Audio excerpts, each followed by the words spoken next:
cool here. Everyone that's on the group right now, I mean on actually live online right now with us, is either experienced or has been studying. Amanda, while she hasn't actually done returns, has been with us for actually 2 years now as a CSA, but has studied for the last year. So, um, so Amanda, are you with us there? I haven't heard from you. Thing shows muted. I couldn't hear her when she first came on. Yeah, I I think don't she's mute her, muted. so It's all right. I'm wondering if she can hear me. Let me get the chat she up doesn't so I have a can mic. see it. Okay. Oh, it's okay. She doesn't have a mic. I got to get the chat down here where I can see it. I'm looking at a third screen. It's like Ryan's problem. Got a I number of know which screens, and one are you which on. one am I looking at? So that's all. No big thing. Luckily, I'm here at the office. I only have 5 screens here at the office. If I go home, I've got 9 of them. So, Hey, Amanda, would it help? Would it help if the company loaned you a mic? yes, Amanda, go to the office and we'll give you one. Yeah, for real. Seriously, just Yeah. go to the office and we'll give you a headset. Or yeah. Okay, that's cool. I'm just trying to think. You may have to call me for some assistance, okay? So, all right, let me do this. Moving things around here so I can teach and see things a little bit better. Here, that'll work. Sorry, guys. I know we're recording, so those that are watching this after the fact, I apologize for doing this now, but I got on here a little bit late, didn't have everything set up. Okay, so we kind of rushed through some stuff last session. But last session, actually 2 sessions ago, we talked about basis and depreciation, and then we also talked about some capital gains and losses. And then we started talking about a little special considerations in depreciation. Depreciation is your standard way of taking a deduction or a subtraction from your business income for what type of property? Property that lasts longer than a year or a year or less. What's the answer to that?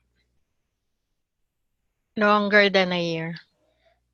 That's right. Depreciation, longer than a year. For depreciation, you just take a little bit every year. There are a couple of exceptions to that. If you choose to and you meet the requirements, you can take that Section 179 depreciation. And remember, that's where you can take up to some amounts early. So, who would like to just briefly jump in and briefly describe what Section 179 depreciation is, just as a recap of the last session? I noticed you unmuted, Garrett. Was that a volunteering? No, but I'll try to tackle it. Okay. Section 179 depreciation allows you on some, depending on what it is, I believe, be able to take all the way up to full depreciation for the item in the first year rather than having to wait and do it over multiple years. But there's some qualifications you have to meet in order to be able to do that. And with cars in particular, vehicles, I know there are specific things that come into play with those.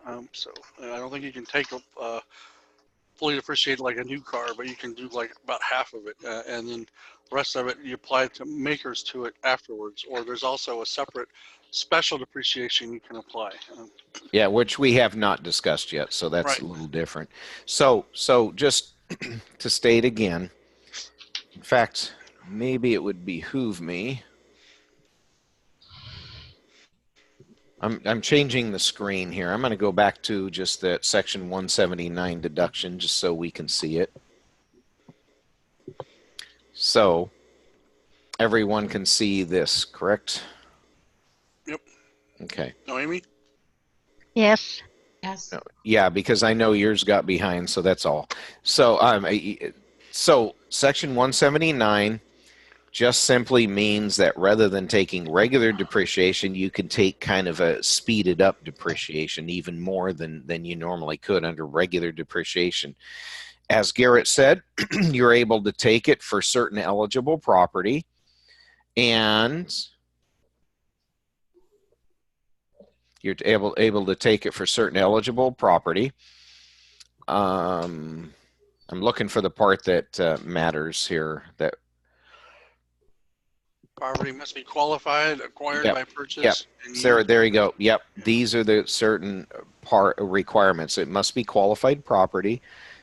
You must have actually purchased the property, and it must be used for business. And there are circumstances where even if you can use Section 1, it qualifies for Section 179, there are certain circumstances where it still might be disallowed. Okay? Types of property, here's then the examples we gave. Tangible personal property, that's like machinery or equipment. Property that's attached to a building but not part of the building, like a refrigerator or counters or office equipment, something like that. Off-the-shelf computer software, and certain qualified real property. Generally speaking, real estate cannot be depreciated at all, but there's an exception for qualified real property. An example of that would be qualified leasehold improvement property, restaurant property, or qualified retail improvement property.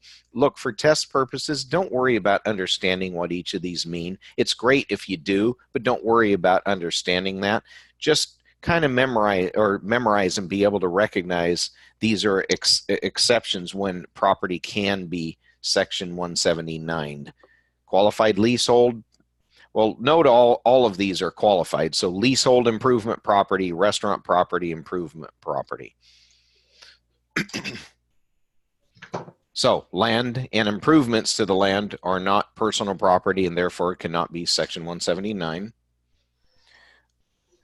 Now, we talked about the requirements. Much of must have been purchased by the taxpayer. It must be used for business. It must be used, predominant use test must be used more than 50% for business. And then rental property, you don't get a Section 179 any rental property or investment property. If the property is used for less than 100% and yet more than 50% for business, then you can still claim Section 179. You just have to decrease the basis for the depreciation to the business use percentage.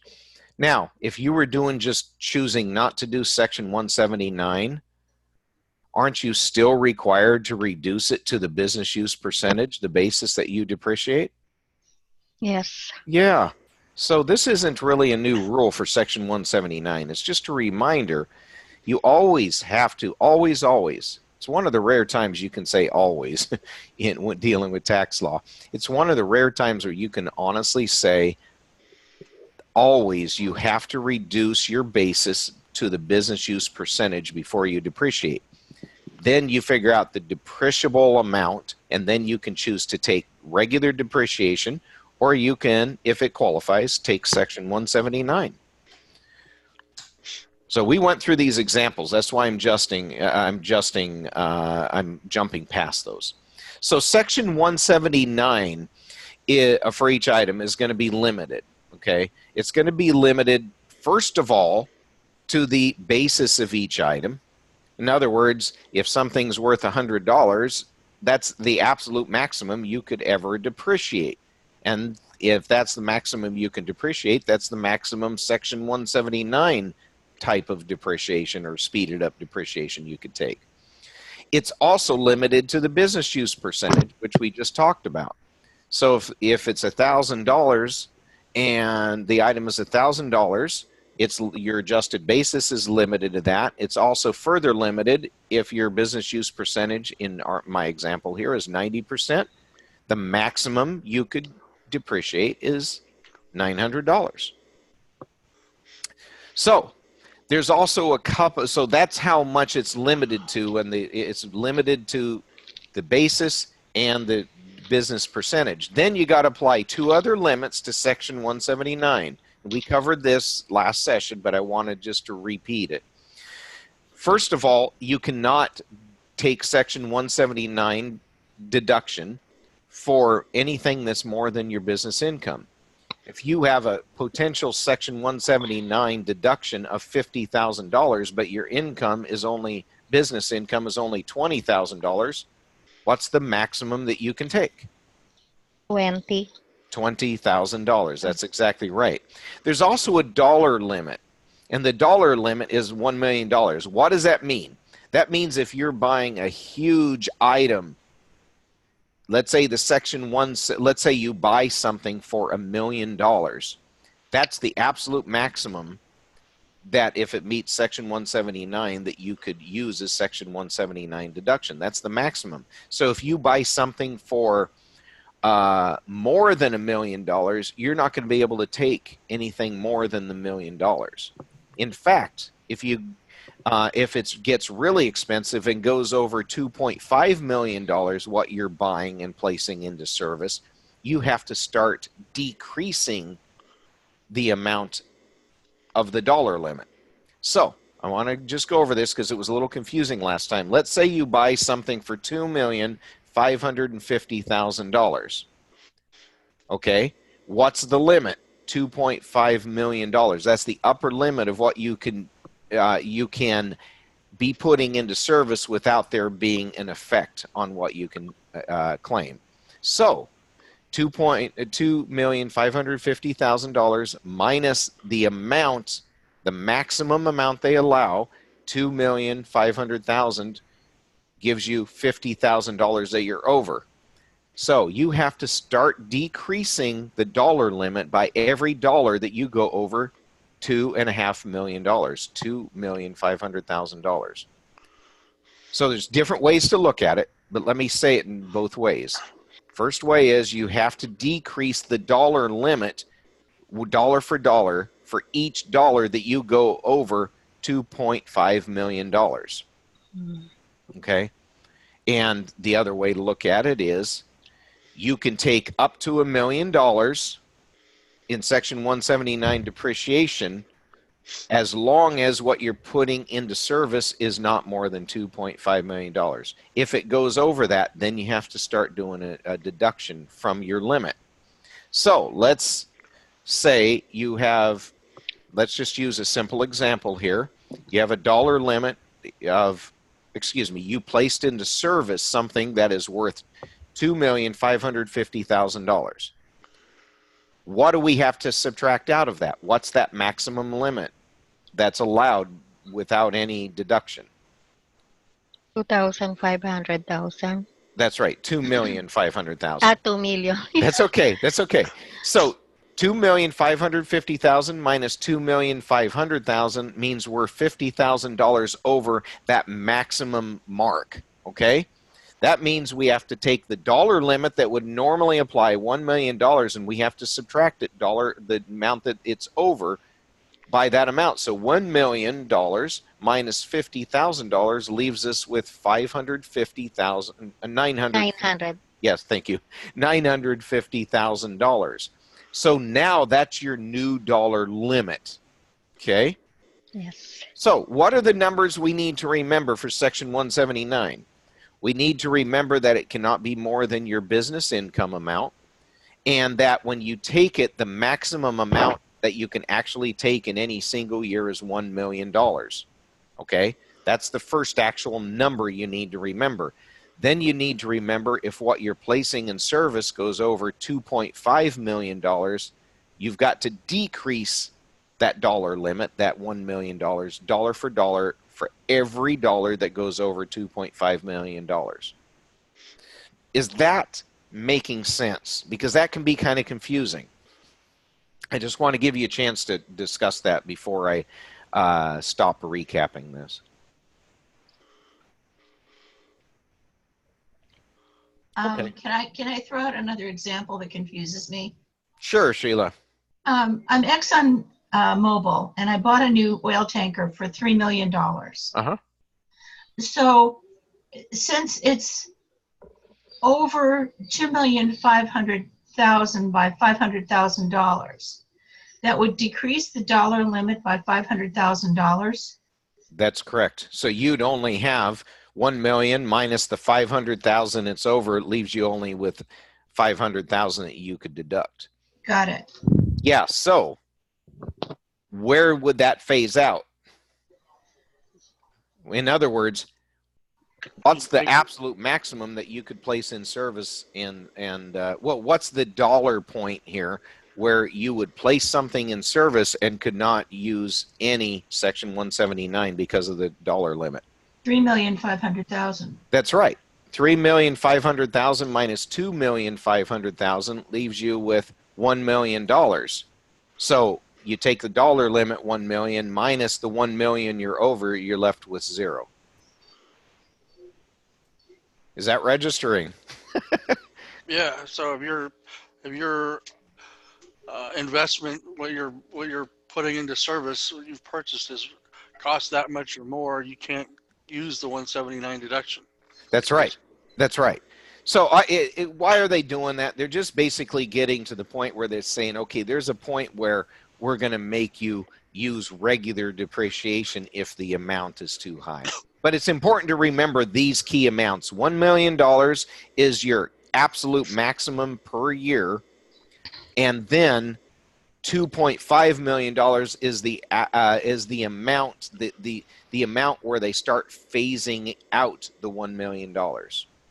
And I guess now might be a good time to introduce the concept of phase out. Phase out means you hit a certain mark where everything over that or under that, depending on what we're talking about, starts phasing out what you're able to get until you hit another mark that's usually higher where you've hit the maximum amount. So the phase out for the dollar limit starts at $2.5 million and goes, in this situation, goes all the way to $3.5 million. If it's more than $3.5 million, you can't use Section 179 at all for that item. You could for any other item you still buy. Make sense? Yes. Okay. Yeah. Remember MFJ, MFS. MFJ, not a problem. MFS is going to create a problem for you. But because you've got to, if you're filing separately, you've got to split that limit between you and your spouse if you're filing separately, but you can split it however you want. In other words, one spouse can take all $1 million, or you could split it up any percentage you want. Not going to worry about the knowledge checks. We went through those. So we've talked about one type of way to take depreciation that's speeded up much more than the standard depreciation schedule, the maker's depreciation. Now we're going to talk about another one, and this is where we left off last session. It's called special depreciation.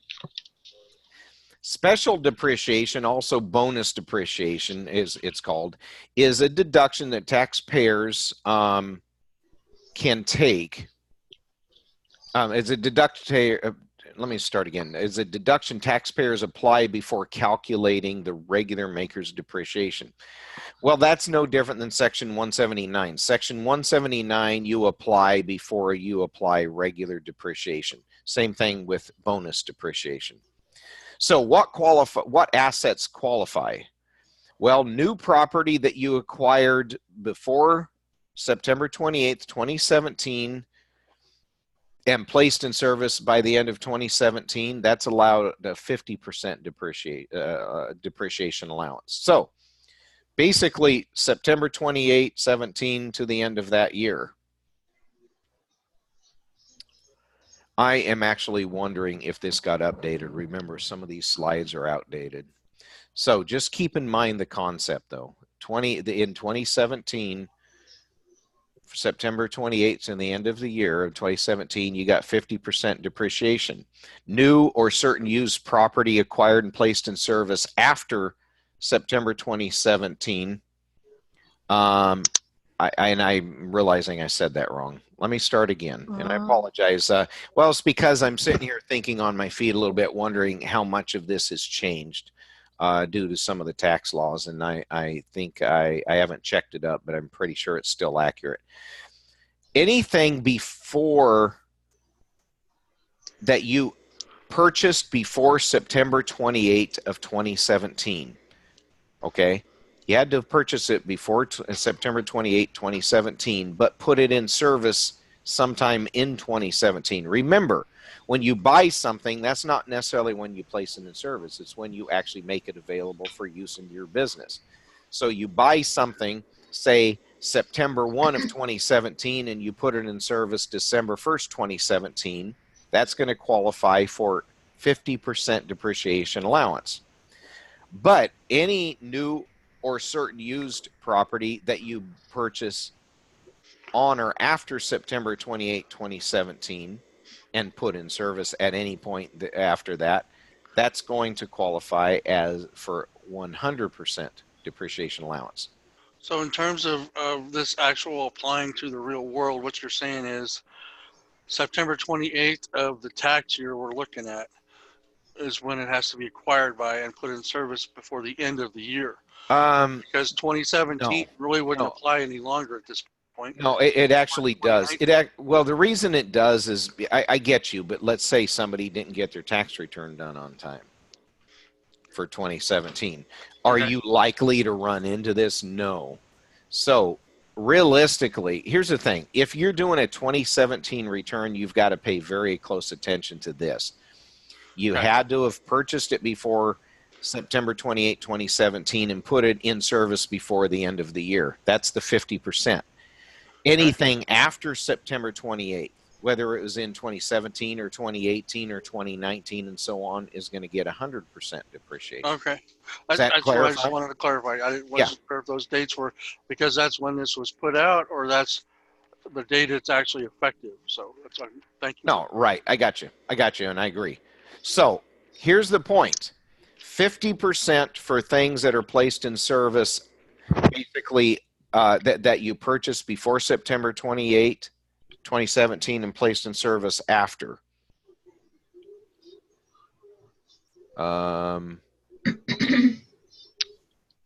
Okay, that's okay. I was stopping to read a message from Amanda, but we're good. So, and then anything, keep this in mind, a good way to think of this, anything after September 28th, 2017 that you purchase and put in service is going to be 100%. And there's that special situation between September 28th, 2017, you purchased before but placed in service after in 2017, that's subject to the 50%. Now, what does that mean? Somebody give me a guess what we mean by 50% allowance, 100 or 100% allowance. Because I'll bet you'll be able to guess that. You can deduct 50% of the cost of the basis. Yeah, or 100% if you're in the 100% category. That's right. So if something's $1,000 and you, okay, let me give you a couple examples real fast. Let's say something is $1,000. Our basis is $1,000. I bought that item. You're doing my 2017 return, and I bought that item on August 1st and placed it in service November 1st of 2017. Which percentage do I get to use? 50% or 100%? 100%. No. It is placed in service by the end of 20. Yeah, by the end of 2017. Right. That's what you missed. 50%. I know. That's what's confusing because you got to pay attention to when it's purchased and when it's placed in service. So because I purchased it before September 28th, 2017 and put it in service November 1st, 2017 after that date, that's the reason it's 50%. If my cost basis is $1,000, what's the maximum amount I can take in bonus depreciation? 500. That's correct. 500, the 50% of it. That's exactly right. Now, different example. Let's say I bought this same item on September 28th, excuse me, let's say November 1st of 2017, and placed it in service on the same day, what bonus depreciation can I take? 100%. So I would be able to potentially take how much? 1,000. 1,000 in that example. Exactly right.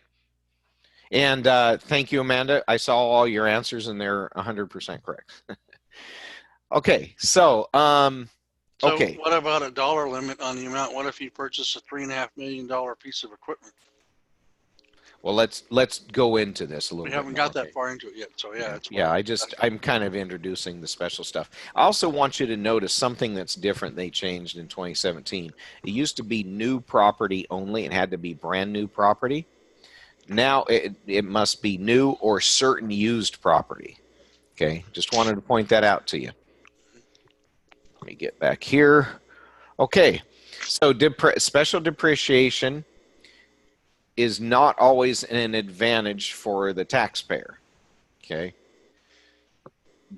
A deduction creates a lower taxable income, and that can eliminate other tax benefits. Okay, so what we mean is, we haven't talked about credits yet, but let's talk about, for example, earned income credit. If you had such a large amount of special depreciation or bonus depreciation that it wiped out all of your income, you're not going to get any earned income credit, because you have to have earned income for earned income credit. That might be a disadvantage to you. It might be better not to take all of the deduction, this special bonus depreciation. It might be better for you not to take all of it and leave some income so you get some earned income credit. And then what you have left over, you can still depreciate like normal over a number of years. The best thing to do in real life is to calculate this, both with the special depreciation, bonus depreciation in there, and without it, just taking regular depreciation and for the year, and decide which way is best. So. Amanda says Noemi is quick. Yes, she is. She's been doing this a while. Sorry. It's okay. She But gave you I still compliment. have question. Oh, well, we all still have questions. So Yeah, this is an option only. yes, This is I mean, you can still just go to regular depreciation and not take the special depreciation if you don't want. yes. You are not required to take either Section 179 deduction or the special depreciation, or the advanced depreciation. What's the word I'm looking for? You're not required to take bonus depreciation or Section 179 deduction. Those are options. You can choose to take them. You're not required to. Actually, this is still new to me because our depreciation in the Philippines is not like this. No. Yeah. No, you're exactly I'm still right. learning. Yeah. Yeah. So, look, here's the point. These are both Section 179 and bonus depreciation are optional. You can use them or not use them. If you use them, you have to follow the rules. And then even when you use them, if you have any basis left over after using it, you can use that. You can and should use that basis, and are in fact required to use that basis to depreciate it over the life of the asset. In other words, follow regular depreciation rules for the remainder. Okay. Okay. All right. So let's. What is qualifying and accepted property? Now, certain kinds of property that will qualify for bonus depreciation, while others are accepted property and do not qualify. So let's just kind of go through this list here. Okay. Tangible property. Depreciated under makers with a recovery period of 20 years or less. So what this is telling you is it has to be tangible property. What's the opposite of tangible property? And I know you're going to say intangible, but give me an example of the most common type of property that's not tangible. Copyright. Actually, that's Copyright? true. That's true. What I was really looking for was real estate. Oh, okay. That's all. But you're right, but I don't want to confuse this right now, okay? Notice the recovery period, 20 years or less. So if you have something that's 20 years or less that's tangible property, it could possibly qualify. Okay? All right. What else? Qualified improvement property that's depreciated under makers. So you can have an improvement property, you know, something where you're improving, make an improvement, like on, you're running a business and you got machinery, and well, there's a new improvement to this machinery, and it might cost you, you know, $50,000, but it still qualifies as 20 years or less, and is qualified improvement property that could be depreciated under makers. Another way to look at this is if it's improvements that qualify to be depreciated under makers, it qualifies here. What about for property acquired before September 28th, 2017? Well, we've seen that number before, right? Off-the-shelf computer software, water utility, property depreciated under makers. Guys, don't worry about water utility property. I seriously doubt you're ever going to get tested on that in the EA.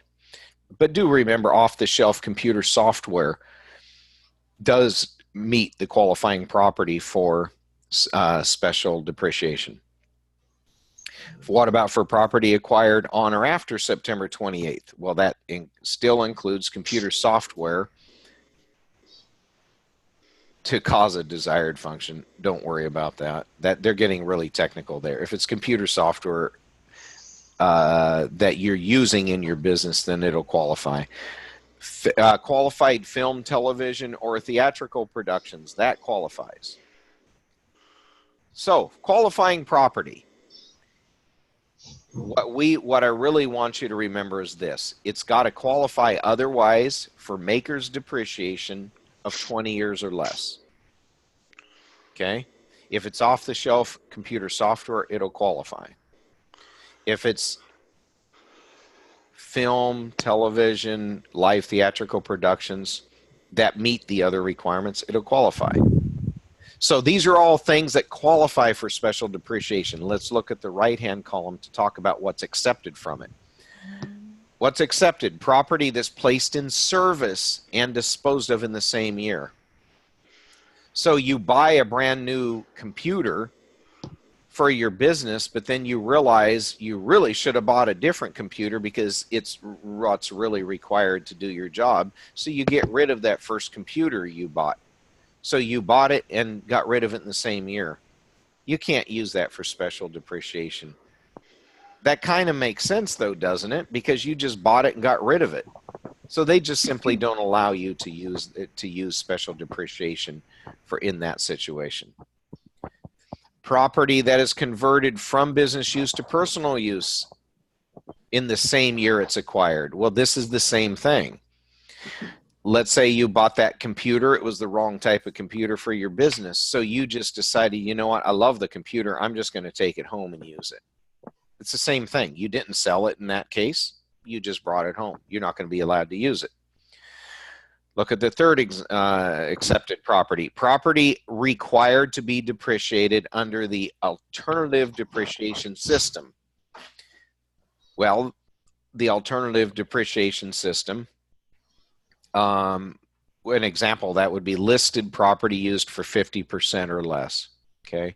So if you're not able to, this is another way of saying, if you're not able to depreciate it under makers, under the normal procedure, you're not going to be able to use it here. Property for which the taxpayer elected not to claim a special depreciation allowance. Okay, this is sort of another, it's not really an accepted property here. What we're talking about is depreciation, a property that you could otherwise depreciate that you choose not to use is going to become accepted property. Once you choose not to use it and don't use it, you can never use it. Okay. That's all it's saying. Sometimes they list these things trying to remind you, or like Garrett pointed out that, or excuse me, Noemi, I forget who pointed it out. One of you guys pointed out that it's an option. You don't have to take it. That's all that last bullet is saying, is if you're not going to take it, then you don't take it. You're not required to. Any questions about kind of what is involved with qualified and accepted property? Can you give me example of the off-the-shelf computer software? Sure. You're needing to, let's say you're self-employed and you decide you're going to do your own bookkeeping. So you go buy QuickBooks. You're able to depreciate that. I mean, you could depreciate that like normal, or you could take special depreciation on that. That's basically it. As long as you're using it at more than 50% for business. And I can't imagine why you wouldn't be. So, okay. So let's look at an example. On May 1st, give me just a second here. On May 1st, Tom bought new office furniture that cost $7,000 and he placed it into service as qualified property. Well, first of all, does that make sense that that'd be qualified property? It's office furniture. He placed it into service.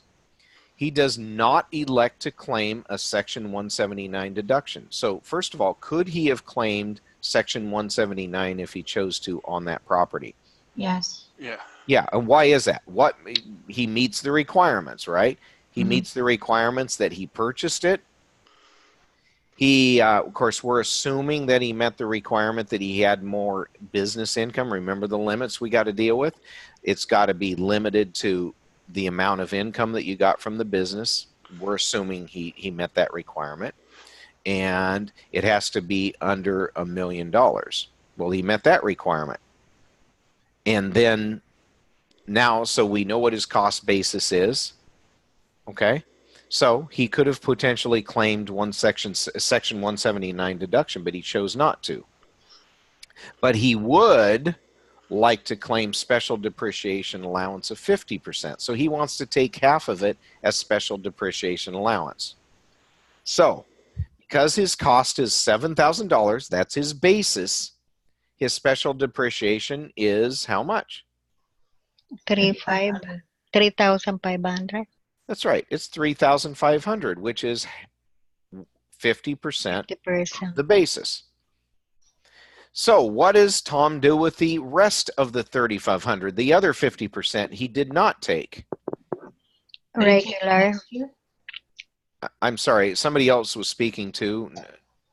I didn't hear what you said. Regular depreciation. Yeah, that's right. Regular maker's depreciation.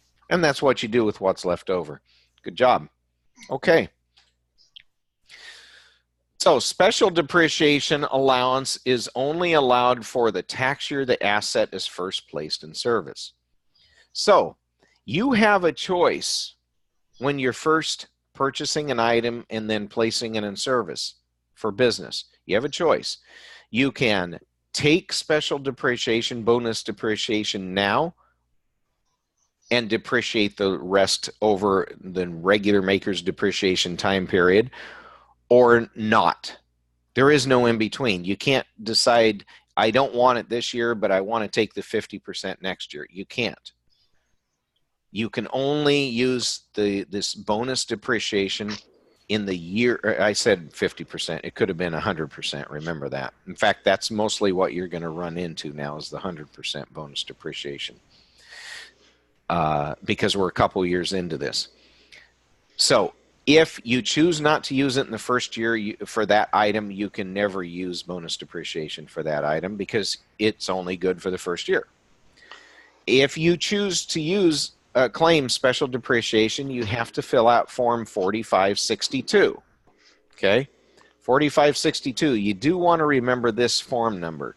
This is a pretty important one. It's where you're going to report things like depreciation. So in that case, you would complete Part 2, special depreciation allowance and other depreciation, and that's how you would report the deduction. So Part 2, just looking at it, See right there, special depreciation allowance on line 14. So that's what we want you to just know. I don't really want you to remember which part of the form you would use. You'd figure that out just by looking at the form. What I do want you to remember is if you're claiming special depreciation or bonus depreciation, you must use form 4562 to initially report it. Can I Okay. ask you a question about that? Yeah. So because it specifies the difference between the year you place it in service and you can purchase it, say, the end of 2018 and put it in service in 2019, Right. I want to ask this question. Okay. Say a business bought a new piece of machinery for manufacturing purposes Okay. in November of 2018, and the machine doesn't get delivered, set up, and installed, and actually put into use until, say, February of 2019. Mm-hmm. And so they purchased it in 2018, but they didn't take that depreciation allowance in 2018 because they didn't actually get it in service until 2019. Technically, that's another tax year. Can they still do it for 2019 is my question. Use the special depreciation allowance. Well, let me ask you this. Let's reason through this. Okay. What is the first year they would start taking depreciation in your example? 2019. That's correct. So what is the first year for their purposes, for their tax purposes? Okay. So they could still claim that special depreciation. Well, not still. It's the year that you place it in service is when Okay. you start depreciating, and the rule is the year you start depreciating, the first year you start depreciating is the only year that you can claim special depreciation, bonus depreciation. Does that make sense? My question had to do with whether it had to include it in 2018 because that's No. when No, and right, but you actually answered your own question because you're right. It's all based on when. Well, they can't. By the rule, they could not depreciate it in 2018. In your example, why is that? Because they hadn't put it in service yet. Because they hadn't put it in service yet. It's all based on when did they put it in service, not when they purchased. So once they put it in service, the year that goes on, that's the year you have to take that bonus depreciation. Okay. Use it or lose it, so to speak. Yeah. Okay. So let's talk about basis adjustments. Here's the nice thing, guys. We're kind of, as we're learning this stuff, now we've already bootstrapped about basis. We talked about that a couple of sessions ago. Now we're talking about basis again as it relates to this, but this is going to not be anything new. Now we're just applying it to this circumstance. So basis adjustments. Section 179, deduction and special depreciation. We've talked about both of those. How does that impact basis? That's what we're asking. So section 179, first of all, in fact, the information is up here on your screen, but before you even really focus on that, let's focus on the bigger picture. You buy an item, whatever it is, say it's a $1,000 item. Okay, you've purchased that. You're going to use it 100% for you're going to use it 100% for business. So what's your first of all, what's your basis in the item? The amount you paid to purchase it, usually. Which is, in that example, it's okay. You were making some notes. $1,000. Okay, that's right, Amanda. $1,000. Okay, so it's $1,000. That's your basis. Now, if I use it 100% for business, what is my depreciable basis? In other words, the amount that I can use of basis that I can use for depreciation. $1,000. $1,000. If I use it 90% for business, what is my depreciable basis? 900. If I use it 80% for business, what is my depreciable basis? 800. That's exactly right. 800 in that example. Okay. So to keep this simple, let's pretend it's $1,000 basis, 100% used for business. So my depreciable basis is $1,000. Okay. Now, The first thing that I'm allowed to potentially take, and it's in this order, is Section 179 deduction. If I have enough business income, could I potentially take Section 179 deduction for all of that, for all $1,000? Yes. Yes. Sure, I could. If I take Section 179 deduction for all $1,000, how much depreciable basis do I have remaining? 0. That's right. That's right. 0. Thank you, Amanda. And everybody's talking, and I think Sheila answered that too. So it's 0 because that's what's left over. So let's go back and say, and then, so we said that starting from the top, $1,000 depreciable basis. I look at, do I want to take Section 179? Let's say I choose not to take any Section 179. That means I still have $1,000 depreciable basis. What's the second one I look at? So I look at Section 179, then I look at special depreciation. That's right. I look at that next. And I can take, let's say it was purchased in 2018, put in service in 2018. What percentage could I take of that? 100%.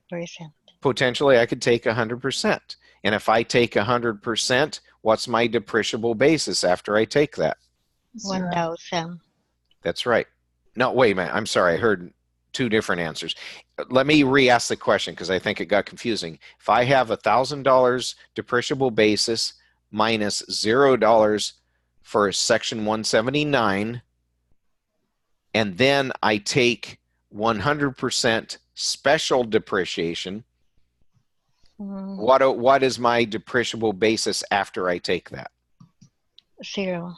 It's 0. That's right. It's 0 because I just took all $1,000.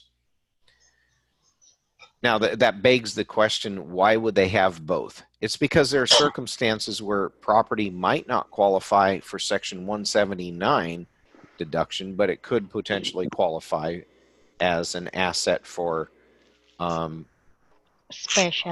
special depreciation. So looking at the screen now, we can kind of focus on this. Section 179 deduction and special depreciation allowance impact the basis of an asset. That's what I just proved to you going through those examples. And obviously, if it impacts the basis, it's going to impact the depreciable basis. In other words, it's going to impact your depreciation that you take. And then, obviously, it's going to impact the gain or loss on the disposition of the asset. What do we mean by disposition? How do you normally dispose of an asset? In most cases, you sell it. Does everyone remember, I think it was last session when we went over sale of an asset? Went over that formula? Yes. Okay, does anyone remember?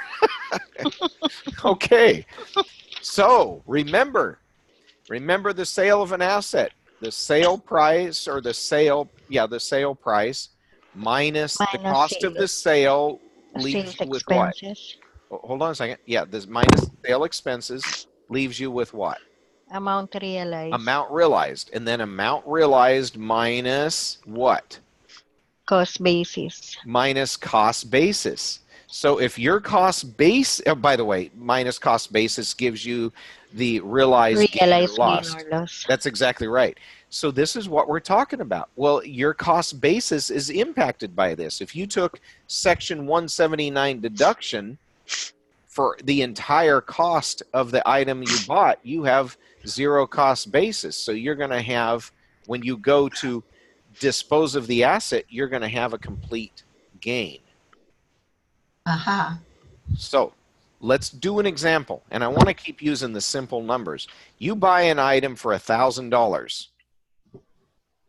What's the basis of that item in this example? $1,000.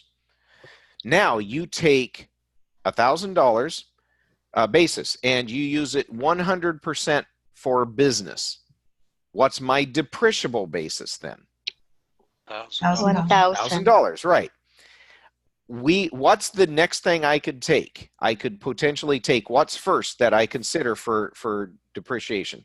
Section 179. 179. Section 179. But let's say we're not taking any Section 179. So what's my depreciable basis after Section 179? Special depreciation allowance. Yeah, but I meant what was the amount, which is $1,000. I get what you answered, Noemi. You're answering what is the next one I can consider. Special depreciation allowance. You're exactly right. So I have $1,000 depreciable basis, and now I can qualify for this 100% special depreciation. Let's say I take it. What's my depreciable basis after I take special depreciation allowance? 0. 0. Okay, let's say 2 years from now I sell that item, and I sell it for $500. So let's go through the sales formula now. I sell it. There was no sales costs. So what is my amount realized in the sale? $500. $500. So that's gain. Well, hold on. We're not there yet. That's just the amount realized. Okay. Now, once I have the amount realized, minus what gives me the realized gain or loss? Basis. Cost basis. That's right, minus cost basis. So amount realized minus cost basis. So we already said amount realized in this example is 500. Minus what? What am I subtracting for cost basis in this example? 0. 0. That's right, exactly. 0. So what is my realized gain or loss? 500. Gain. That's right, 500 gain. So you can see how something as simple as taking a Section 179 deduction or a special depreciation can actually affect whether or not you have a gain when you sell that asset. Make sense? Yep. Right. Okay, so the point is the asset is reduced by depreciation. That's the point. Asset basis is reduced by depreciation. You have a basis, you decrease it by depreciation, and that's going to have an effect on how much gain you recognize from the sale of it later. Basis reduction includes amounts for Section 179 and for special depreciation allowance. We are okay. So let's look at an example here that they've got. Dorothy Nelson purchased a new piece of equipment for $650,000 and placed it in service on March 22nd. Okay, let's just say it was of 2018. It was the only asset that she placed in service during the year, and she uses it 100% for business. Her net income for the business is $1.4 million, $1,400,000. Dorothy wants to claim the largest deduction possible. So let's take a look at this. First of all, what is her basis in this asset? 650,000. That's right. Based on the information given there, what is her depreciable basis in the asset? 650,000. That's exactly right. And the reason is because she uses it 100% for business. Okay, so let's look at Section 179. First of all, would this equipment qualify to be Section 179? There's some information they don't give you here, but we're assuming yes, partly because of this. But we know she bought it, and that's the big thing. Did she actually buy it? And can it be depreciated within the time as regular makers within the time frame allotted for Section 179? Yeah, I can. So we're good. So what are the limits that have to be applied to Section 179? There's two limits. What are they?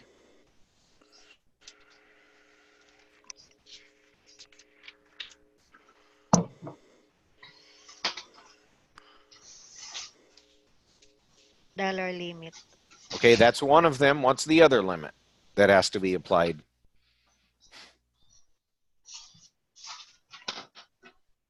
Say dollar limit, you mean dollar limit on her income or dollar limit on the value of the item? Business income. That's right, Amanda. Business income. There's two major limits that apply to Section 179, and do memorize this. You apply the business income limit and then the dollar limit of $1 million. Okay, remember that? Yeah. So you always want to apply these limits. The business income limit and the dollar limit. And the dollar limit is $1 million. So it Okay. qualifies under that as well. It's less than $1 million. So That's right. That's right. If it's when it starts getting, remember where you got to start reducing that dollar limit, dollar for dollar, is when the item you bought and are placing in service gets over 2.5 million. That's when you got to do it. But it's important to remember when you're thinking about section 179 is the total value less than $1 million. Excuse me, is the total value less than your business business income, and is it less than the dollar limit? Another way to think about it, and this is just throwing it out if it helps you. If it doesn't help you, don't buy into this. Another way to look at it is there's really two dollar limits. The first dollar limit is the dollar amount of your business income. The second dollar limit is a flat limit of $1 million. That's another way to think about it. Okay, so looking at this example, is the basis, the depreciable basis, $650,000. Is that less than her business income limit? Yes. Yes. Is that less than the dollar limit? Yes. So can she section 179 the entire amount? Yes. Okay, and the problem states that she wants to take the largest possible deduction. So which deduction should she take? Section 179. Right. I'm just looking at what they have written down. She should take the section 179 deduction because that's the first easiest one to take. Okay.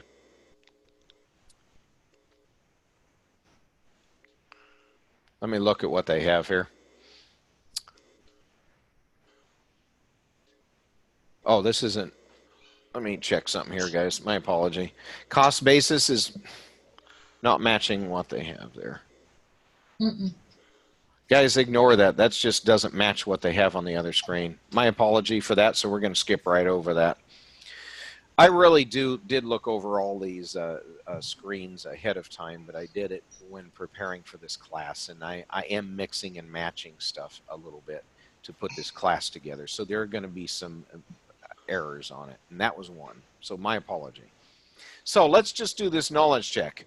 Which of the following depreciable assets may not be eligible for special depreciation allowance? Read that through and just give me your answer. The apartment building.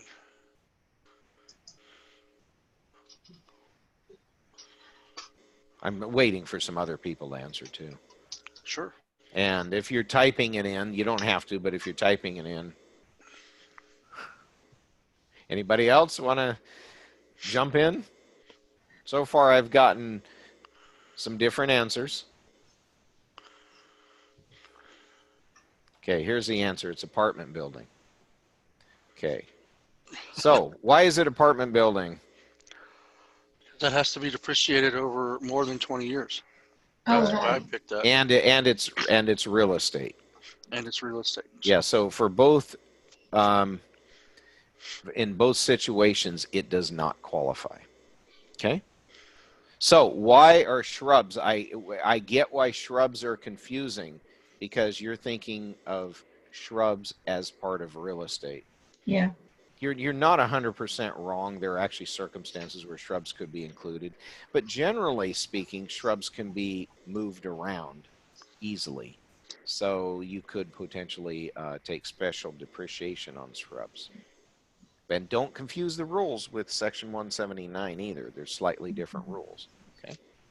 Okay, so what's important to remember? Special depreciation don't include real estate. On May 15th, Hank paid $40,000 for equipment that he placed in service, and he used it 70% for business. His net income from the business is $73,000. He wants to claim the largest special depreciation deduction possible. He does not want to take Section 179 deduction. How much is Hank's total depreciation deduction? So work with that for a minute, and let me know when you think you have the answer. Okay?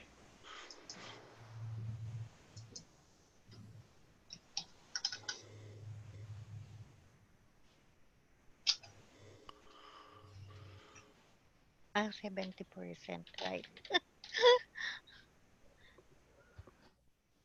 Yeah, give me just a second. I'm looking at the answer.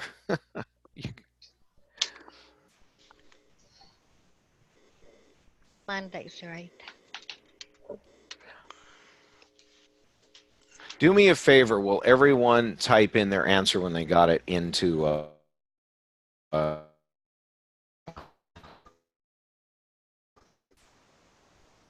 Okay, in sorry. we blew have the hand long, but I know why. Well, I'll show you after I show you the answer.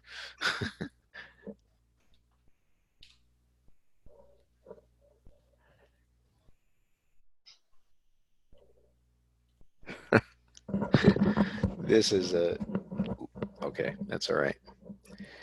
All right. So I'm going to show you their answer, but then we're going to talk about it. Oops. Let me get to it. They have 16,001. Let me tell you why. This was created. This was created for 2017. That's why. So remember, if you bought something and placed it in service before September 28th of 2017, you took 50% depreciation. Oh, Right? So you would have taken half of it, but half of $28,000 is still only 14,000. Yeah. Where the rest of it they're right on. Where do you think the rest of it is? So pretend this was all for 2017. Okay, just suspend everything. Pretend this was for 2017. You guys would have all come up with 50% of the amounts that you all had, the 28,000. That would have been 14,000. Where does the other $2,001 come from? Just tell me where it comes from. You don't have to. Acres. Regular. There you go. Yep. So what they did for makers, what they did is, let's pretend it was 70. Let's do the math together. $40,000 times 70% gives us the answer you guys had. You all had the same answer, $28,000. So let's pretend you're doing a 2017 return, and he wants to take the maximum amount of special depreciation possible. Well, the maximum amount would be 50%. 50%, which is $14,000. So we're all good there. So $14,000 is what we get to take. How much is left over for regular maker's depreciation? 2,000. Wait. Isn't it 26,000? 14,000. 40 minus 14 is 26. Okay. Okay, so tell me, I want you to think through that answer there. Everyone's saying the same thing, but let me tell you, you're making a mistake. Okay. 14,000. 14,000. Remember, you don't use 30% of the amount paid because that's personal use, not business use. Remember that? mhm. Okay. Okay. So you remember 40,000 times 70% gave you 28,000. Mhm. So this will help to clarify here, and I'm glad this came you're up. right. Yeah. So what is Hank's basis, regular basis in that equipment? 28,000. Yeah. No, his actual basis 40,000. is 40,000. What's his depreciable basis? 28,000. 28,000. There you go. Remember, depreciable basis means how much can you use for depreciation. Yeah. And then if you took half of that, 14,000 for special depreciation, what do you have left over? 14. The other 14,000. Okay, so far so good. That's what is left over for regular maker's depreciation.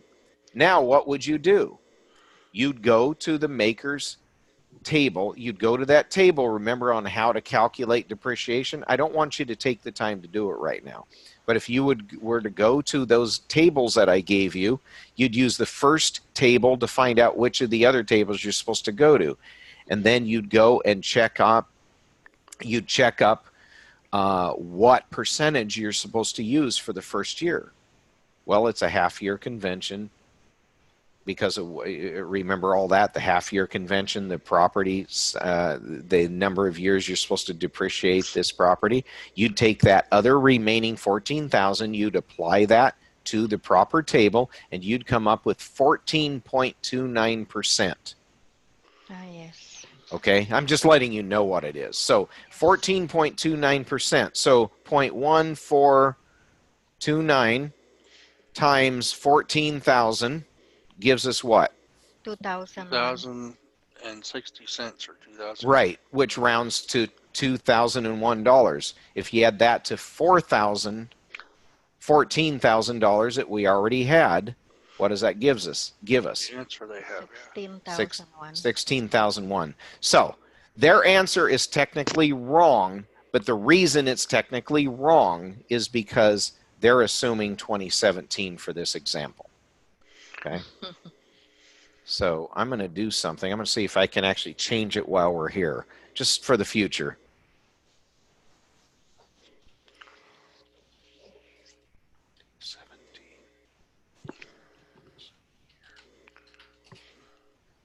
That should help right there. Yep. Everyone saw that change? Mm-hmm.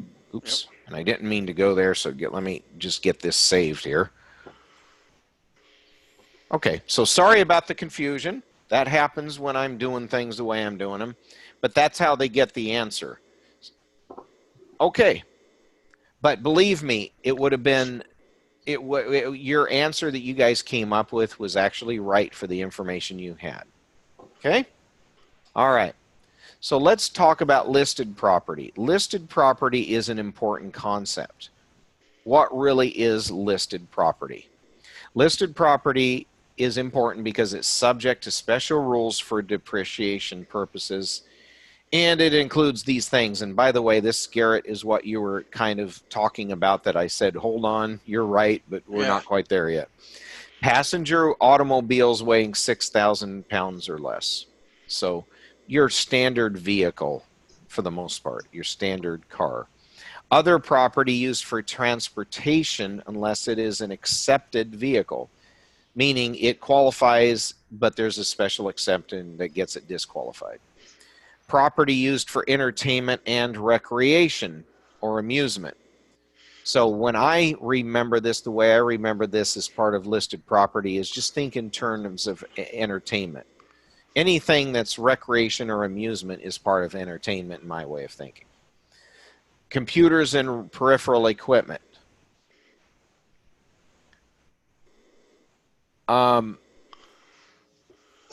Let me look at something on my end. So I think this is what I want to point out that'll help you. What really is listed property? Why was this created?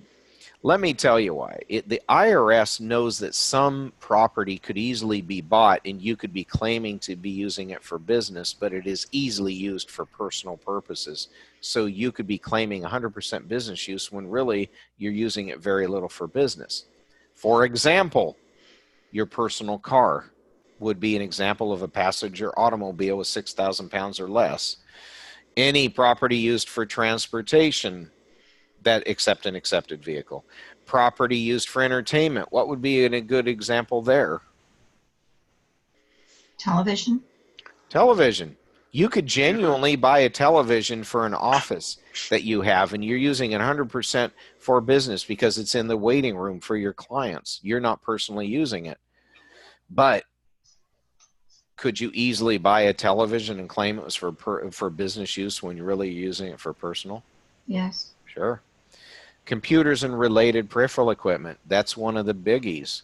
People often buy computers and use a mixture for personal and business. So that's what really listed property is. There's a definition. You're not going to exactly find that anywhere. But it's really property that can easily be abused and misused.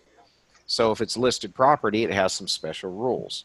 Now let's talk about this. Any improvement that you make to any listed property that can be depreciated is treated as a new item of depreciable property.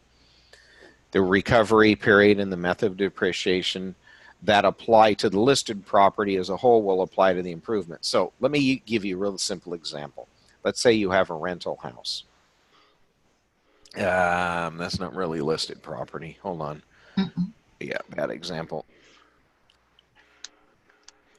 You've got a car, okay, and you made an improvement to the car. Maybe you put a new type of tire on it, or you did something to boost it up, or you know what, even better, you added in a better stereo system in the car. Okay. Now you use that 80% for business because you're traveling around a lot, but it's still listed property because it meets the requirements of listed property, but you made an improvement to it. How would you depreciate that? You would not take it 100% in the first year as a regular business expense, but you would take it and depreciate it over the same number of years that you would depreciate the car. Okay. How many years do you depreciate a car? 7. 5. It's 5. That's okay. There's a sheet that I sent out to you, and you're going to kind of want to get to know some of that stuff. But look, if I depreciate a car normally over 5 years, and I add, what am I trying to say? And then I add like this improvement, I'm talking to it, I'm going to depreciate that improvement over 5 years too, as if it was its own separate car. That's what that little inset or post-it note is saying here. Does that make sense? What we're saying? So that's all you got to remember is if you make an improvement to a piece of property, you don't deduct it as a business expense. You actually are going to depreciate it, and you depreciate it as if it's another one of that property. You just depreciate it separately, and you take on the same depreciation schedule that you would for the regular property that you improved. Okay, hope that was Question, James. Sure, go ahead. If you would depreciate the improvement, so the end of depreciation, the car will, is it the same with the car? Yeah. You're depreciating completely separately. So let's say you depreciate the car, and you add an improvement to the car. You're separately depreciating that completely separate. So the car depreciation might run out 1, 2, 3, 4 years before the improvement. So Did that answer your question? It is not the same, you mean? If it's not the same. Yeah. If it's end. not done in the same year, yes. Yeah, okay. Yeah. Now, let me ask you a question here just to make it a little more confusing. Let's say you do an improvement to the car before you ever start placing the service. In other words, you go and buy the car, but you already know you want to put this speaker system in it. So before you even start using it for business, you go and have the improvement done. In that case, you just add it to the value of the car and depreciate it all as part of the car. What's the difference there? It has to do with when you place the car in service. If you place the car in service, if you do the improvement before you place the car in service, add it to the value of the car and depreciate it all as part of the car. But if you've already placed the car in service and then do the improvement, you got to depreciate them separately. But you got to differentiate between like a improvement versus repair or maintenance. That's right? exactly right. That's exactly right. Yeah. A car is a difficult example. It's a good example though because it's realistic. Yeah, it is. It is, especially if you're using your car for a lot of traveling for your work. You might actually do something like that. There's other examples of non-listed property, in other words, like rentals that would not be part of listed property that are even easier to understand. But we'll talk about those when we get there. Any questions about this so far before I go on to the next slide? Okay. Generally, deductions for listed property are subject to special rules and limits. Why? Because they could easily be abused. That's why. Additional rules apply when property is not used predominantly for more than 50% in the business. And the key is not 50%, but more than 50%. So if you have listed property that is used for less than 50% or less in a business, you've got special rules that got to apply.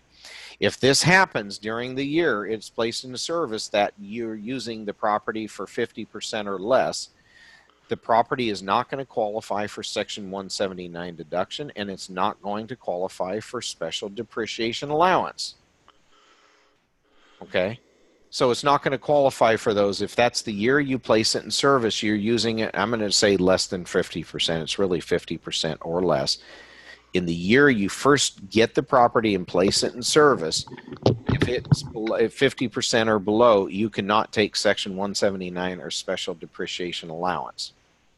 Can you still depreciate it though? Regular maker's depreciation? Yes. What percentage would you use? 50%. The business use. Or It would be Whatever the that is. actual business use percentage. That's what I was getting at. Right. The standard is if it falls below 50%, that disqualifies you from Section 179 and special depreciation. That's the only point. Otherwise, you can still depreciate it. You can only depreciate it using regular makers under the business use percentage. Well, what about after the year that you place it into service? For any year that it falls below 50%, maker's depreciation must be calculated using the straight line method over the ADS method. When I say ADS, I'm really referring to the maker's method, okay? Over the acres recovery period instead of accelerated depreciation. Makers is accelerated depreciation.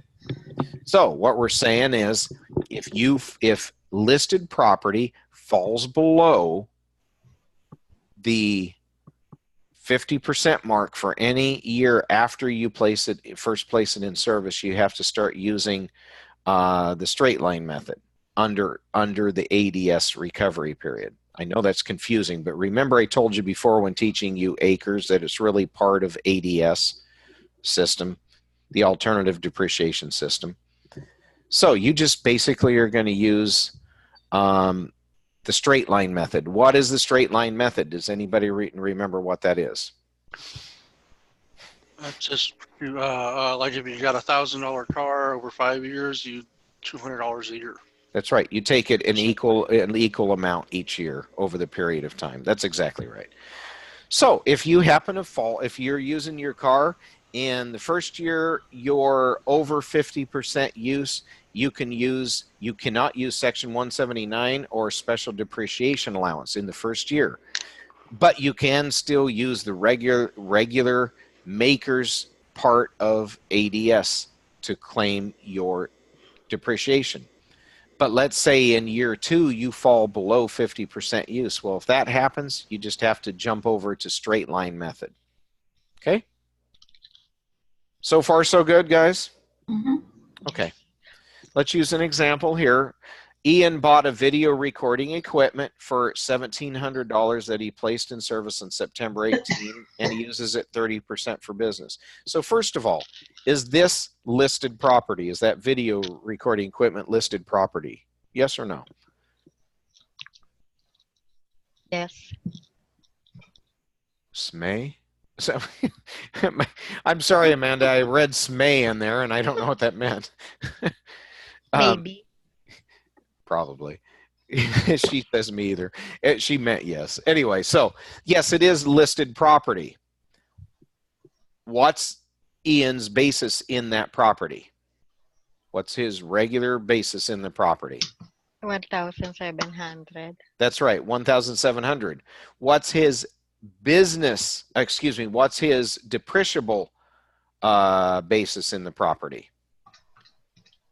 510. 110. I'm having to do the 510. I was having to do the math too. Now, is this going to qualify for Section 179 deduction or special depreciation? No. No. Why? Would that you're correct. Why? Less Less than than 50%. Less than 50% use. That's exactly right. So, what in the first year is he going to have to do? He's going to have to depreciate this under regular depreciation.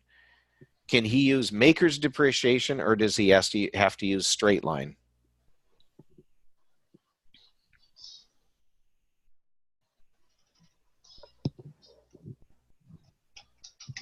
Okay, I got your answer, Amanda. Waiting for others. Straight line. Okay, very good. It's straight line. That's it. That's right.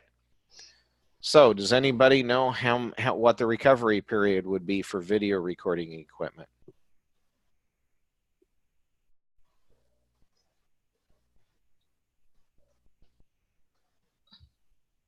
Seven years? A 5 year.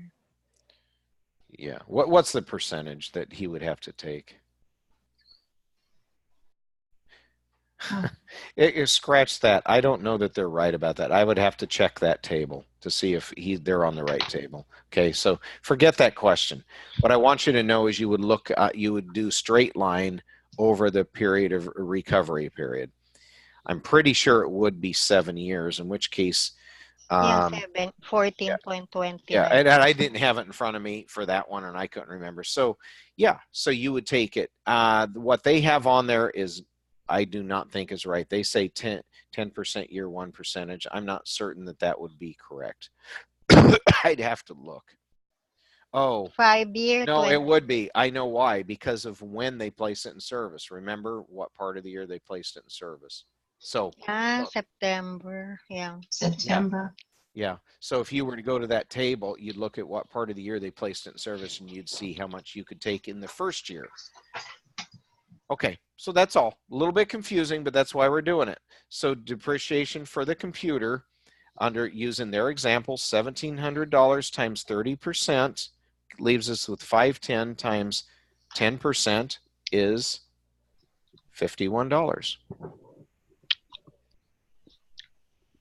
Okay? Okay. Business use and depreciation, we're still talking about that.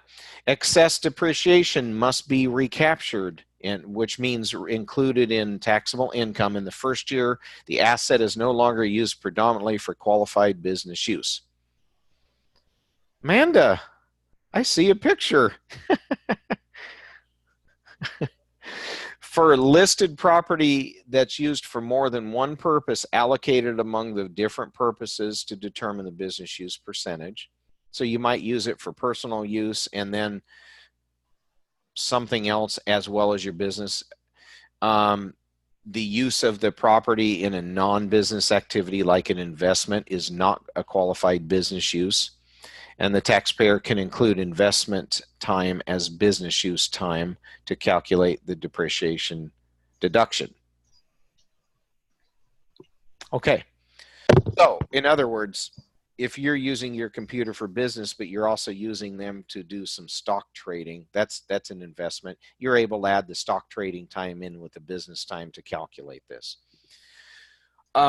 Recapture. I just want to briefly explain what that is without getting into it too much. Recapture just means, let's say you're going along and you're using the maker's system. Now, is that an accelerated recovery system? Yes or no? In other words, is it accelerated? Are you getting more than the straight line method for the early years? Yes, you are. You bet. So if you have, and I'm going to just make this up, but let's say you have something worth $1,000 and you have to recover it under the straight line method. How much are you taking each year?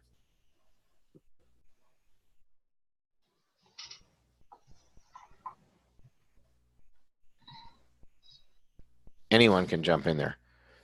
It would depend on what it is. Yeah, but I'm saying, right. That's why I said if you have to do it over, Amanda, try again, over 10 years is what I was talking about.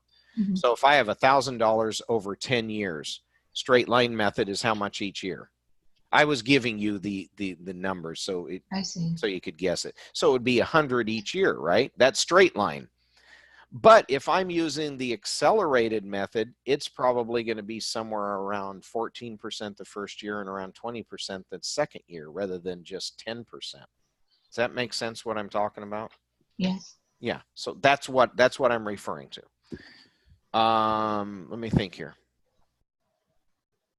So that's what I've taken. So if I go, let's say I'm making this up because you're seldom going to have 10-year property, but it's 10 years is easier for us to think about.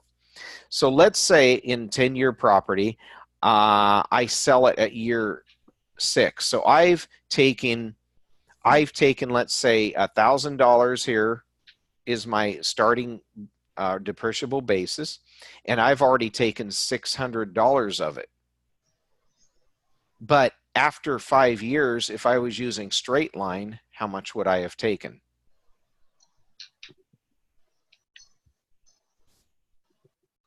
$500. 500. That's right, 500. Sorry, Amanda, I couldn't read lips. Saw you try to talk. 500, that's exactly right. But I actually took 600, right? Because I was using the accelerated maker system. So how much more did I take than the straight line method? $100, exactly right. Okay, so guess what? That's the amount I would have to recapture when I sell it. In other words, I'd have to add that back into my income because I got that extra in depreciation. Here's the point. Excess depreciation means how much did you get that's more than straight line depreciation? How much tax benefit did you get in prior years that's more than the straight line depreciation? That's excess depreciation. And if you have excess depreciation when you get rid of an item, then you have to add that amount back into your income. Any questions about that? Is anybody, and are people confused about that? I do want to ask that because depreciation is a little confusing. Here's a nice thing. We're working our way out of depreciation now. You've guys gotten as deep into it as we're going to get into it for part 1. But we are having to touch on it a few times. But that was a new concept for you, is recapture. So I want to give anyone a chance to jump in and make a comment, ask a question about the recapture. Yes, it is. And Amanda wrote, it's very confusing, but it's getting better. Yeah, it will. It will get better. It is confusing. And it's really, truthfully, it's confusing only because it's all brand new. As you work with this, it starts clicking a little bit more. Just remember, an asset you have, for every asset you own, you have a basis. And then you can add or increase the basis. I'm kind of doing a quick overview here. You can add to the basis or decrease the basis based on different things that affect it. And then when you place it in service for a business, you've got depreciable basis. And how much is that depreciable basis? It starts with your regular basis on it, and then you take the business use percentage that gives you your depreciable basis. And you use that depreciable basis to determine how much you're going to depreciate. And when you ask about depreciation in the first year you place something in service, you first of all ask, of my depreciable basis, how much of that do I want to use for Section 170? First of all, does it qualify for Section 179 property? If it does, do I want to use it for for Section 179? Then you start asking if there's any left over after Section 179 deduction. How much of it do I want to use? Does it qualify for special depreciation, and how much do I want to use? And then if there's any left over after those two, I depreciate it under the regular depreciation system, the ADS system, and I use either straight line or makers, depending on the circumstances. Okay? James, I have a question. Sure. Because you said after Section 179, Yeah. you can if there is still depreciable basis, you can still use special depreciation allowance before regular. Yes. Yes, you can. Okay. Yeah. Again, keep in mind the order of events. Only in the year that you first put the item into service, you can potentially take Section 179 depreciation and bonus depreciation. Section 179 depreciation is always taken first if you're going to take any of it, then bonus depreciation, and then regular depreciation. That's the order you do it in. And that's only good for the first year, though, because you can't do Section 179 except the first year you put the property into service. You cannot use, and same thing with bonus depreciation. But under regular depreciation or bonus depreciation, or I'm doing them backwards. I'm working back up the list. Let's start with Section 179. If you took Section 179 depreciation, that's more than straight line. If you took bonus depreciation, that's more than straight line. If you took maker's depreciation, that's more than straight line. So if you sell it before you fully depreciated the asset, you're going to have to recapture some of it. Okay, so the question is, you must do that for if you sell the assets. That's right. Recapture. Yes, correct.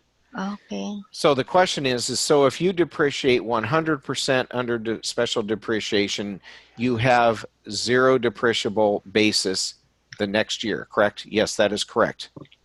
But you still have, let's pretend it was a 5-year depreciable asset, okay? So it was a 5-year depreciable asset. In fact, let's put some numbers on it and see if this helps. Let's say we have a $1,000 item that we buy that, and it's used 100% for business. So our depreciable basis is $1,000. We took special depreciation of 100% using your example. We took 100% special depreciation. So we took all $1,000 in the first year. So the depreciable basis is zero. You still have to take account for that for 5 years. You've only accounted for year 1. You still have 4 more years. If you sell that before the end of the 5th year, in other words, if you sell that anytime in that 5-year recovery period, then you're going to have some recapture because you took it all at the same time. So if you took all $1,000 in year 1 and you sell it, say, in year 4, how much special depreciation would you have, how much regular depreciation using straight line method would you have taken in the first 4 years? 200, 400, 600, 800. 800. That's right, 800. But you sold it in the 4th year. You still had another year to go where another $200 should have come off. So how much are you going to have to recapture? 200. 200, yes. Okay, the 4,200 is throwing me off. I think you were trying to do a dollar sign, weren't you? That's right. Don't worry about dollar signs when you're typing stuff. Just write the number. That's right, 200. So that's exactly right. And that's why this is important. Okay, guys, I think we spent enough time on that. I spent more on it than you need. Here's the nice thing. Some of this stuff that we're spending a little extra time on now under part 1 is going to help you a lot in part 2 because you'll already have a better understanding of it. So no, you're already getting, it's hard, but you're already getting a better understanding of some of the stuff you're going to touch on in part 2, which you don't really have to know yet. Okay. So passenger automobiles have annual limits for depreciation deductions. They're listed property, and this special kind of listed property has even some further, because they can be abused so easily in the tax law. When people are doing their taxes, there's some special limitations. Deduct depreciation beyond the end of the recovery period for the basis that's not recovered due to the annual limits. So what we're saying is, you normally would deduct the car in the period of time that we determine, which is how long? 5 years. 5 years, that's right. But let's say you don't get it all deducted after 5 years because of these special limits.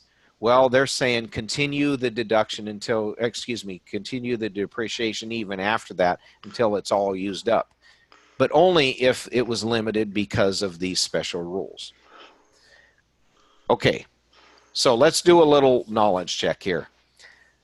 we want to know whether or not an item is listed property by answering yes or no. So is camera a listed property? And you can just speak out or type out your answer, whichever works best for you.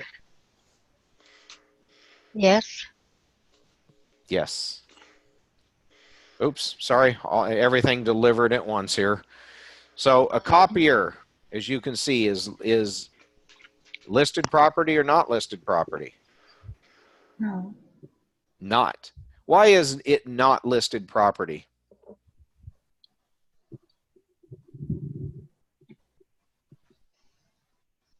Anybody got a guess on that? Why it would not be listed property? No guesses? Copier. Because you're not going to resell it. I don't know. It's business. Well, what is it? What is listed property? What was my personal definition of what listed property is? Why it exists? It is easily used and abused. Yes, that's right. No, it's easily used for personal reasons and abused in the tax law. That's exactly right. Copiers, most people don't have their own personal copiers. Okay. Now, I personally would not agree with that, but that's the concept behind it, because they're talking about a copier, and these rules were put in place probably most likely before MFCs came into existence. And an MFC is not a tax concept. It's a multi-function item, such as a printer that can do faxing and copying at the same time. So a multi-functions, but realize that's why they say that. Why computer, is that listed property? Yes. Can that easily be abused in the tax code? Yes. Yes, that's why it's listed property. A wireless printer controlled by a computer. Yes or no? Yes. Yes. Mm-hmm. Of course, it's a printer. Of course, it can be easily abused. A video camera, is that listed property? Yes. Yes. Rental house, is that listed property? No. No. Why is that? It's real estate. It's real estate. It's depreciated over longer than 20 years. right, and it'd be very difficult to abuse that Yeah. in the way that they're talking about. Passenger automobiles, listed property? Yes. Yep. Office desk, is that considered listed property? No. No. And Sheila asked, what about a mobile phone? Yes. Yeah. I would consider that to be listed property. So you've got to use it at least 50% for business. Okay. Good enough. Let's go on to the next thing. A passenger automobile is any four-wheeled vehicle made primarily for use on the public streets, roads, and highways, and rated at blank pounds or less. 6,000. Yep. 6,000. Exactly right. 6,000 pounds or less. That's what we want you to remember of that. Cars and other vehicles. Let's just talk briefly about this. Generally, passenger automobiles are listed property. We already knew that. Passenger automobiles is any four-wheeled vehicle that can be used predominantly on public roads or highways. You know, it's funny that they ask the quiz question before they give this to you, isn't it? It's 6,000 pounds gross vehicle weight or less. Other listed property that can be used for transportation. That can include trucks, buses, boats, planes, motorcycles, and any other vehicle that's used to transport people or goods unless it's specifically accepted. So just generally. For taxpayers that use a vehicle for personal and business use, you want to divide the expenses between the business use and the personal use. You just divide it up. Taxpayers do need to maintain a log, so you don't want to, when it comes to vehicles for business purposes, it's not sufficient to guess what percentage. You can kind of get away with that when you're talking about business use percentage of a computer or something, but you cannot get away with it with a vehicle. They want you to keep a log, and specifically a mileage log. The written record has to determine the percentage of the time the vehicle was used for business and personal use. Now, they do not actually require a mileage log, but that's the one thing that they prefer. And the IRS, if getting audited, if you had a real mileage log that you kept throughout the year, they're not going to question that. Victoria drove her car 16,000 miles, including 7,000 for business. So her business use percentage is what?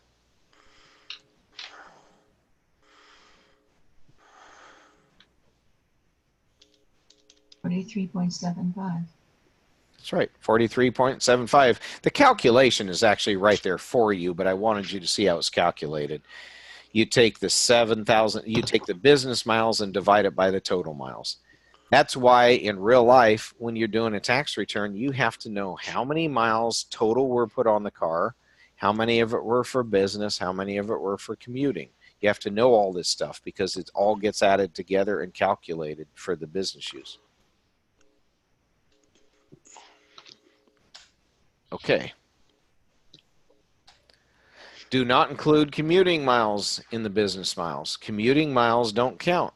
You do not get to include commuting. What is commuting? Back and forth from your home to your regular place of business or work. That's right. That's right. So if you're working for somebody else, it's just between you and where you work. If you happen to be self-employed and you have an office like downtown, your commute is between your home and your office. Nobody gets to include commuting miles. Those are not business miles. Business miles are what you're doing for business. Use one of two methods when you're recovering vehicle expenses. You either use the standard mileage rate or the actual vehicle expenses. What are the difference?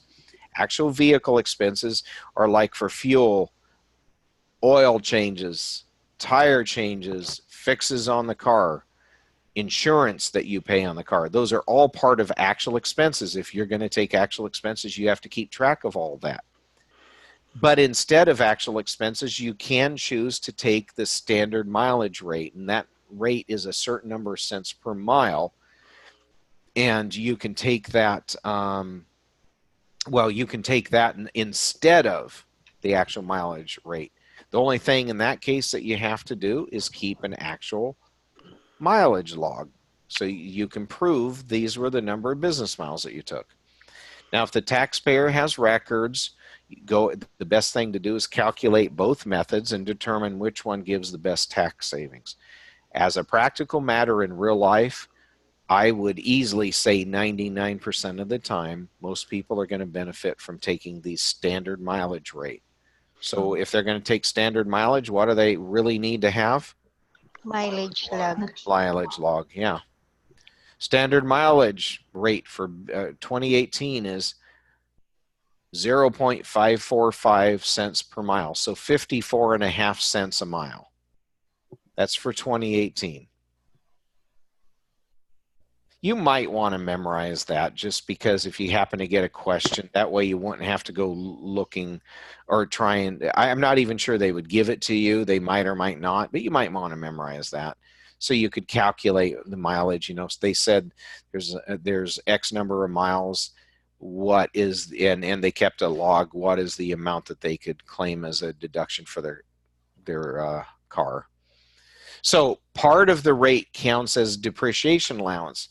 So just backing up, remember we said there's a standard mileage rate and actual vehicle expenses. Another cost of actual vehicle expenses is the cost of depreciation. If you're using your vehicle for business, you can depreciate the business percentage use of your vehicle.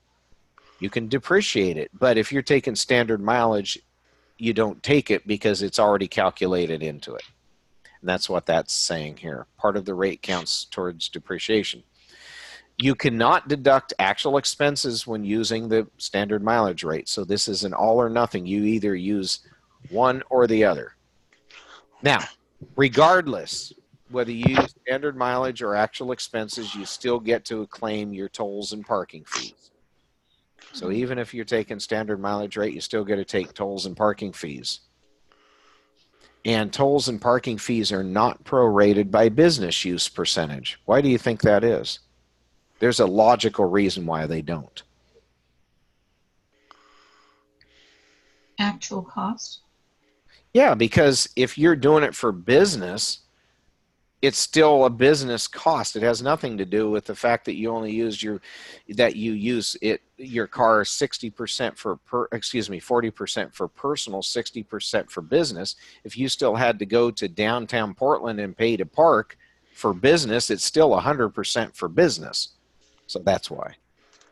Now, if the taxpayer wants to use the standard mileage rate in any year, they have to use it in the first year that they claim that vehicle. That's a rule that you want to keep in mind. In the first year, it might be the first year only that your client comes out better taking actual expenses. But here's the thing. If it looks like in the future years they're going to be better off to take standard mileage, and remember what I said, it's almost always true they would, you've got to make sure you take standard mileage in the first year. So if they ever want to use standard mileage in any year, they got to use it in the first year that vehicle is in service. That's only true for that vehicle. You know, they put a different vehicle in service a few years later, then the rule starts over for that vehicle. Any questions about that? Those mileage rates and things like that? Okay, so let's look at an example here. Penelope, a contractor, uses a minivan to deliver flowers for a local florist. Her total mileage for the year was 37,260 miles. And so that's for the whole vehicle. And for the business use of it, it was 19,770. So the first thing we do is we calculate the business use percentage. 19,770 miles divided by the total mileage, 37,260, leaves us with a business use percentage of 53%, a little over. So the standard mileage deduction is, how do you calculate that? You take the business use miles times how much per mile. So 19,770 miles times 53.5 cents a mile gives us a standard deduction amount of $10,775. I thought it was 54.5 cents. This is 17. That's, yeah. Oh, okay. You're right. Guys, I am so sorry. I tried to catch all of this stuff, but it's easy to miss it. So let's correct it. Help me correct it. 54 Well, that number is not 53.5. That's 54.5. 10,775. Yeah, that's what 54.5. Okay, so let's do the math here. 10,775 times 0.545 equals. no, it's 19,770 times 5.4. I'm not sure what I did there. All right, At 19,770 53.5 because of the 53% business use, I think. times 0.545.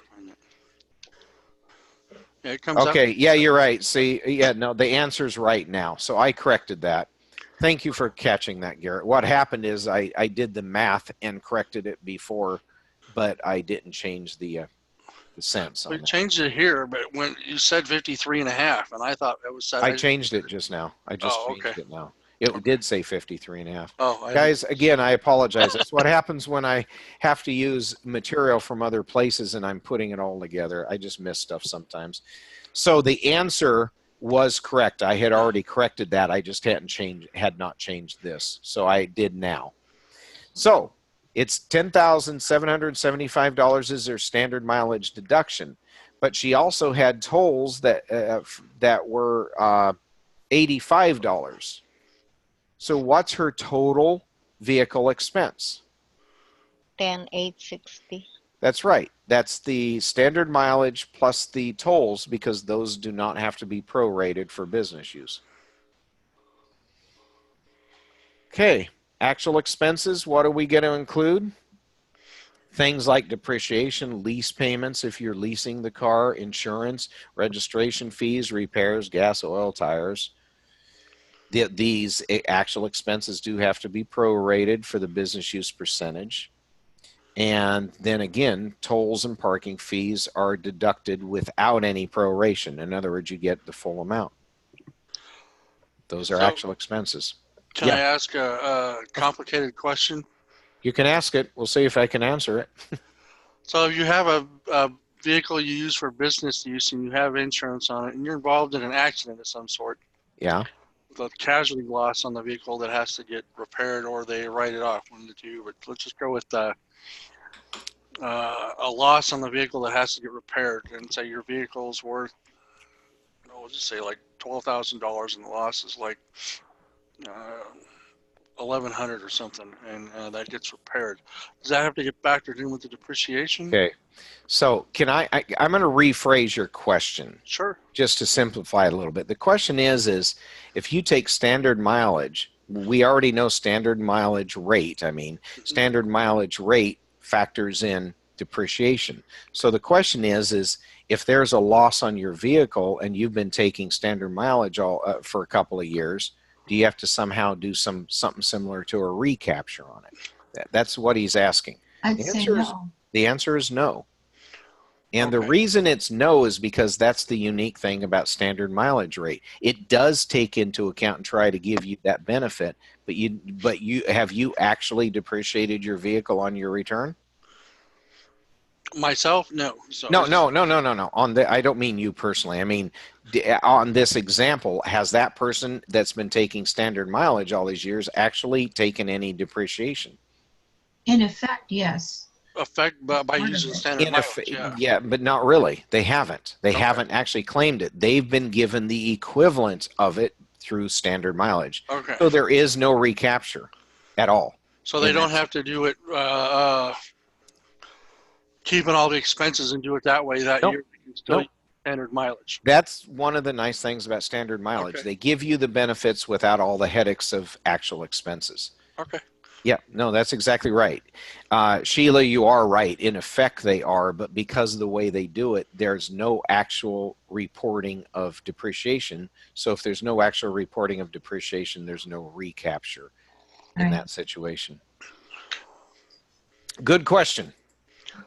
So if you were to change that a little bit, if it was the opposite, if we were doing actual vehicle expenses on this vehicle for several years, and then they're involved in an accident, they would have to do it that way. They couldn't use the standard mileage rate for that year, or would that be the better option to use the standard mileage rate just for that year? Or would you have to look at I'm not sure I understood the question. Could you try He's again? saying if you have a loss in a year, would it be you'd be better off to use the actual depreciation rather than the mileage? I don't think if you you've can been switch using back and actual forth, though. vehicle expenses instead of standard rate in the past, and then you had a loss this year with the vehicle, you'd still use actual expenses and factor it that way then, essentially. You could, but there is an example where you could calculate it both ways and see which one comes out better. But in the Okay. end, I don't think it would make a big difference because usually you're just getting reimbursed for your loss and then having to buy a new vehicle. So Okay. I don't see that you'd gain a whole lot. Okay.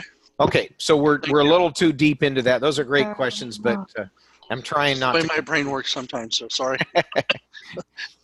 Business use and depreciation here. Taxpayers may not deduct the full cost of the vehicle in the year they place it in service. I have a question, James. On the Sure, Noemi. previous slide, it Okay. says lease payments Yes. and insurance. You mean if you rent the car?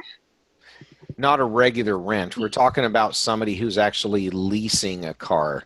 In other words, somebody who's not really buying the car, they sort of are. Leasing a car is like when you go to a place where they intend to, you're saying, okay, I just want to make payments every month to you guys to use this car. It's not like renting a car for a week when you're on vacation. We're not talking that way. Just like Uber when they No, that's not talking about Uber. The Uber would be, no. no, Leasing. I mean they are giving you car for for the business. Yeah, but They're- Uber does not work like that. It just Like if I have a lease on a vehicle for my job, okay, like I'm a bookkeeper, and I lease a vehicle, then I can include that lease payment as a business expense. Right.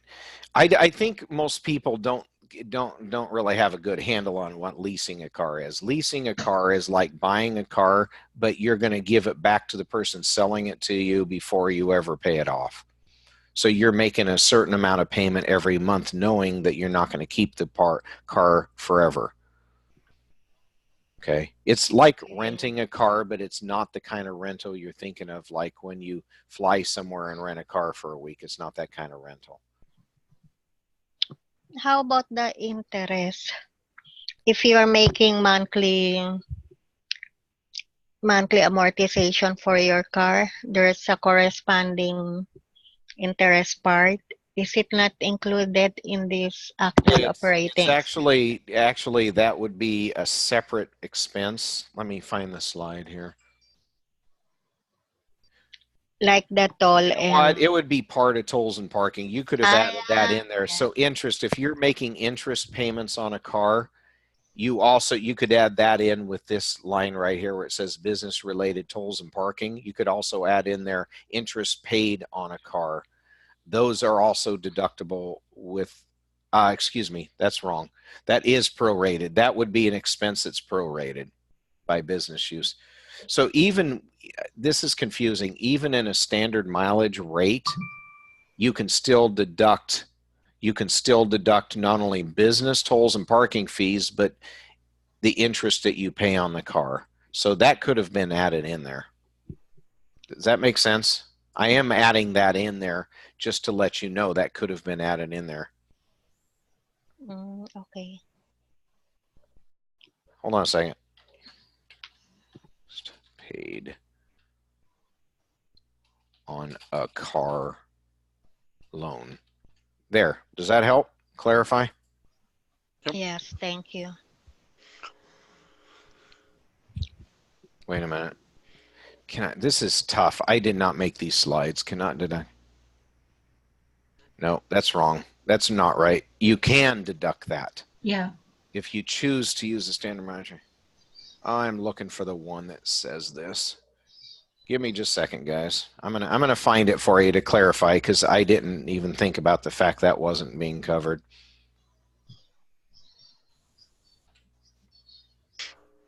Give me just a minute. There we go. This is what I meant to do.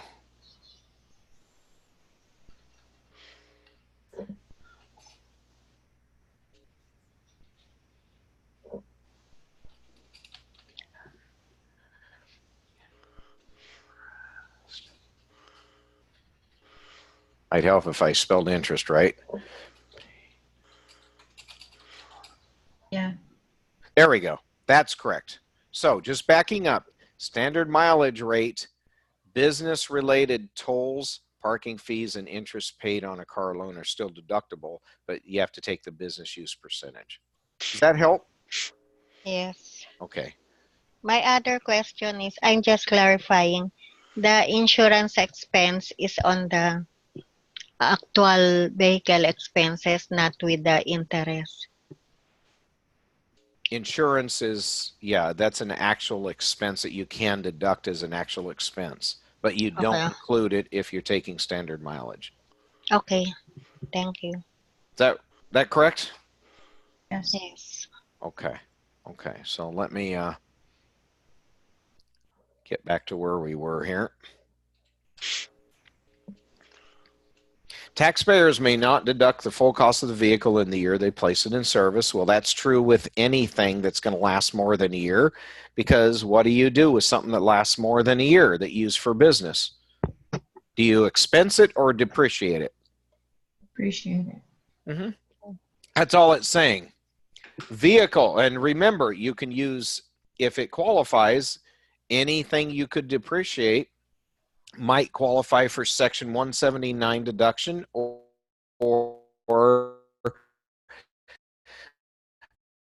special depreciation allowance. Vehicle costs can generally be recovered through a combination of Section 179 deduction and a special depreciation allowance and regular depreciation deduction. And you just determine how to depreciate the vehicle by first considering the type of vehicle. Okay, you got to determine if if it's a listed property or not. So annual depreciation for passenger automobiles are subject to certain limits. So for the initial year of service, the limits also apply to Section 179 deduction. What that means is if you hit one of those automobile limits where it says this is the maximum dollar amount that you can take for the year for this vehicle or for this type of vehicle, even if you otherwise could take more under Section 179 or special depreciation allowance, you have to stay with that automobile limit amount. That makes sense? It's just another limit that's thrown on there that supersedes all other limitations. Passenger automobile limits are the maximum depreciation that a taxpayer may deduct. They call them luxury automobile limits, even though many of the vehicles that are in there are hardly luxury vehicles. You calculate depreciation for passenger automobiles in two ways, and then you use the lesser of the amount. So this is how you do it. You do them both ways and then take whichever is the lesser amount. First way is you depreciate applying using the passenger automobile limits. In other words, you go in there and say, okay, this is the amount that I can take using these limits. Then you depreciate it just like any other listed property. And whichever is less, that's what you got to take. Did that make sense, what they're doing there? Just do your regular depreciation for listed property, remember, with the limitations on it, and then just go and look and see, hey, what is the limits I got to take under the passenger automobile limits? And just take whichever's less. And then when you go to do your Section 179 or bonus depreciation, remember that whatever you come up with up here is the maximum amount you can take down here. Any questions about that? Okay. There's the different, maximum depreciation deduction passenger automobiles. Do not memorize this. Just want you to know. Like for 2017, the first year, that's the maximum amount that you could take for a passenger automobile, $11,160. Even if you could take something higher under special depreciation or Section 179 or bonus depreciation, anything that you could take higher is still limited by this amount. In the second year, it's limited by this amount, third amount by this amount. Just keep that in mind when you're doing it. And if for some reason you can't get through all of what the value of your car is, then you just don't worry about it. So let's see if there's an example here. I don't remember.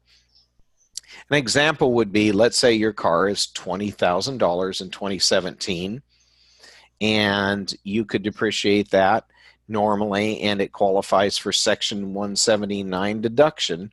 So if it qualified for Section 179 deduction and your vehicle cost you $20,000, how much could you, in theory, possibly deduct under Section 179?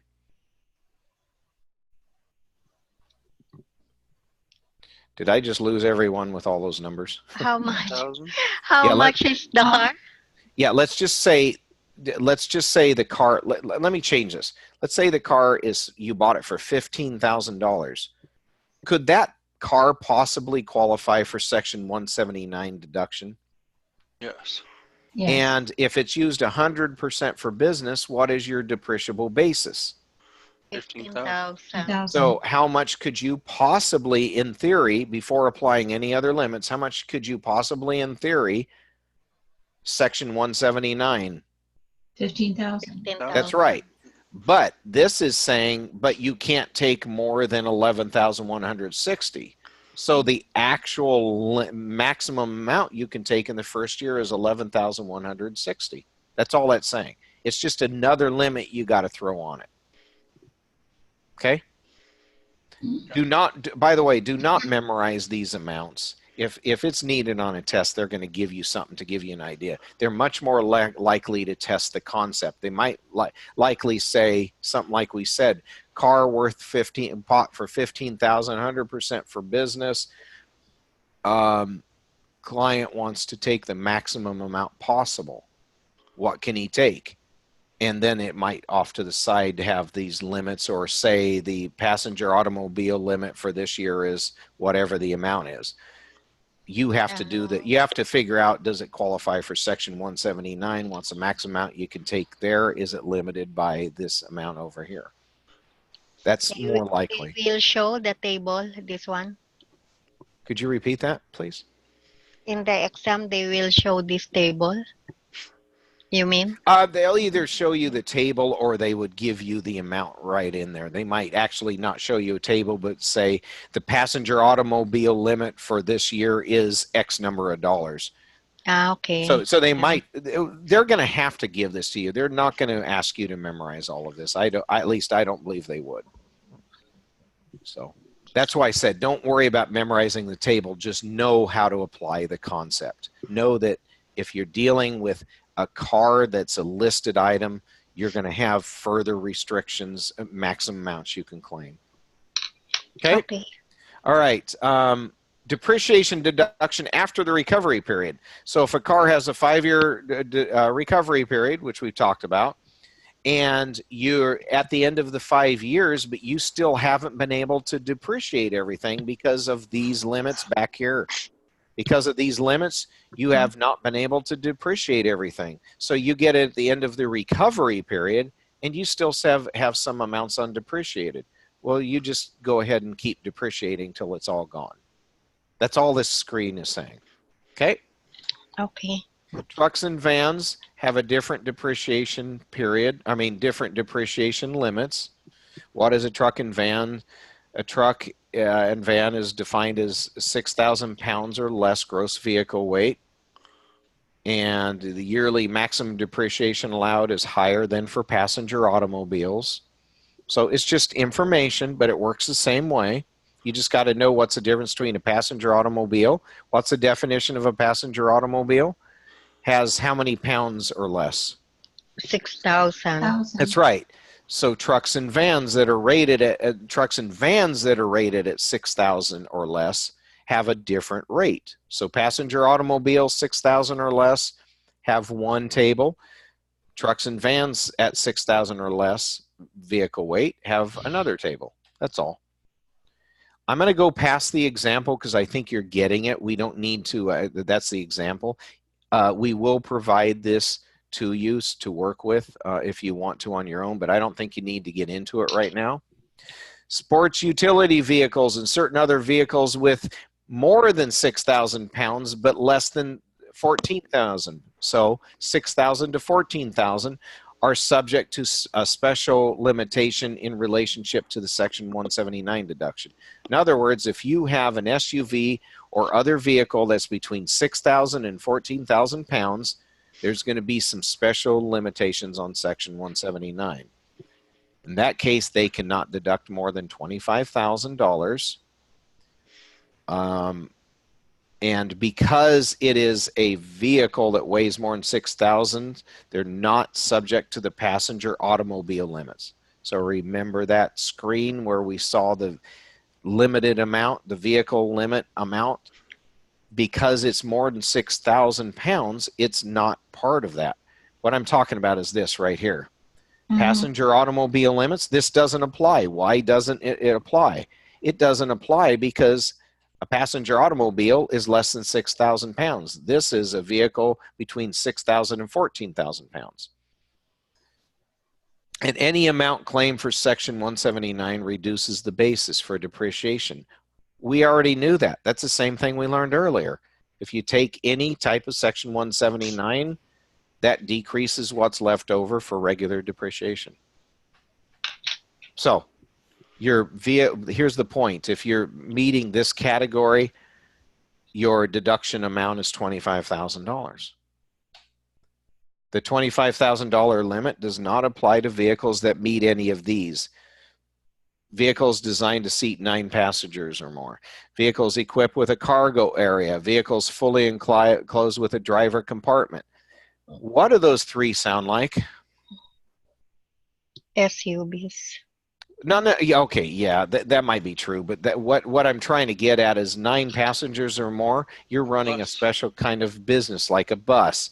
A Yeah. cargo area, you're doing a transportation business not of people, but of items like like you're delivering boxes and stuff to people. Okay, Vehicles box with truck, an Mm. enclosed driver compartment. What does that sound like? tractor Taxi. trailer. Yeah. Taxi. Yeah. Maybe an Uber might qualify here. My point is, maybe, I'm not sure Uber would allow an enclosed compartment because of their rules. But anyway, my point is this special rule doesn't apply if you've got something similar to a bus or a delivery van or a taxi. That's the point. And the vehicles meet any of the above criteria, include minibuses and work vans, which we just said. So these are a little confusing. Try to remember the concepts. The big picture here, let me see what else is coming up. There's also an accepted vehicle. If you remember, gross vehicle weight of 6,000 or less is normally a vehicle that's subject to special rules, but there are some exceptions. Examples include vehicles used directly in a trade or business of transporting individuals for pay or hire. What are we talking about? Taxi. Right. Trucks or vans that are qualified non-personal use that are not likely to be used except for minimal amounts for personal. So what we're saying is you can have a vehicle that would normally be a personal use vehicle that would be listed property and subject to those special limits, but if you happen to have a taxi or say a van that you're using that's for certain situations that are not likely to ever be used for business, like a UPS kind of does, then that's going to be an exception to the general rule that you have to include your vehicle in those limitations.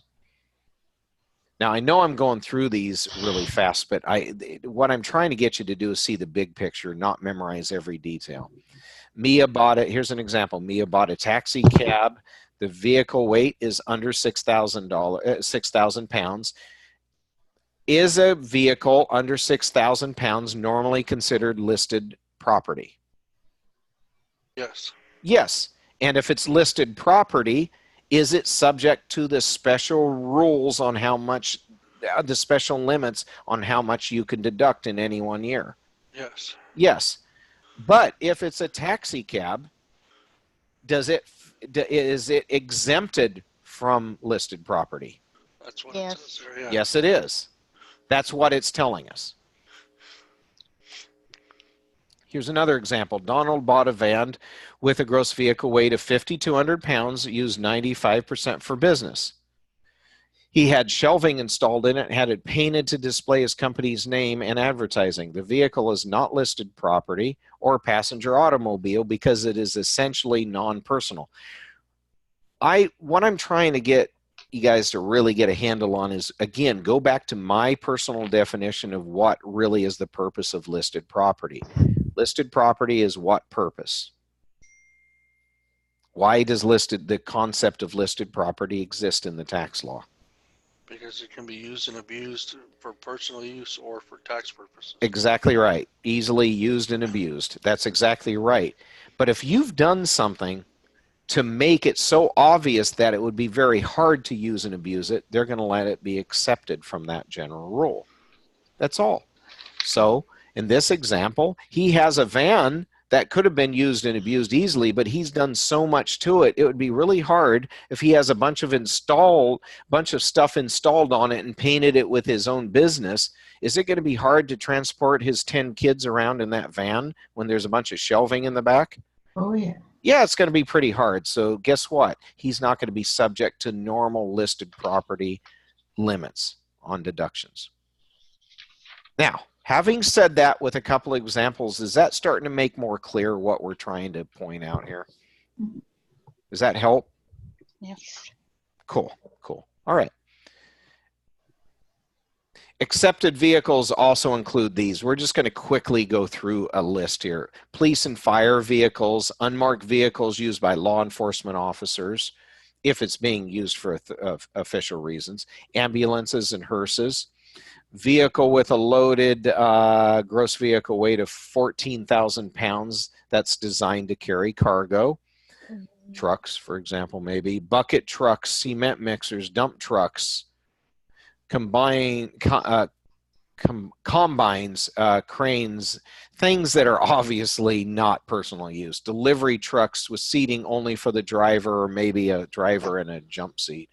Moving vans, special utility repair trucks, school buses, other buses with capacity of at least 20 passengers, tractors. See, those are obviously things that would not be used and abused easily. So, which vehicle listed here is listed property?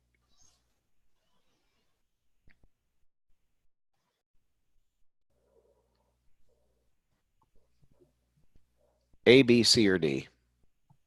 B. The SUV, because a garbage truck can't be used and abused too easily. A school bus, same thing. Police car, same thing. SUV with 6,000 pounds gross vehicle weight. Which of the following is not considered an actual vehicle expense? Can you read, please? I cannot see the slide. Sure. The question is which of the following is not considered an actual vehicle expense? And here's your options: depreciation, gas, standard mileage rate, or insurance. Standard mileage rate. And it looks like everyone agrees with you, and you are all correct. Standard mileage rate. That's not an actual expense. That's what they do in lieu of actual expenses. Lori, let me look at this real fast. I forget what it says. I looked at it last week. Drove a total of 20,000. Okay. Lori purchased a car, gross vehicle weight for less than 6,000 pounds. So is that going to potentially be listed property? Let's start there. Yes. Yes. Okay. She purchased it for $14,000 on March 10th, and she drove it during the year a total of 20,000 miles. 12,000 miles of those were for business, 1,000 for commuting.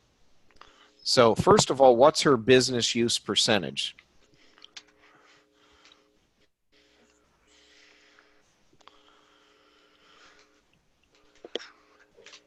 60%. And how did you get that? 12,000 over 20,000. That's right. 12,000 divided by 20,000 gives you 60%. Let's see what the next question is. So we know it's 60%. Now, what is Lori's deduction for standard mileage rate?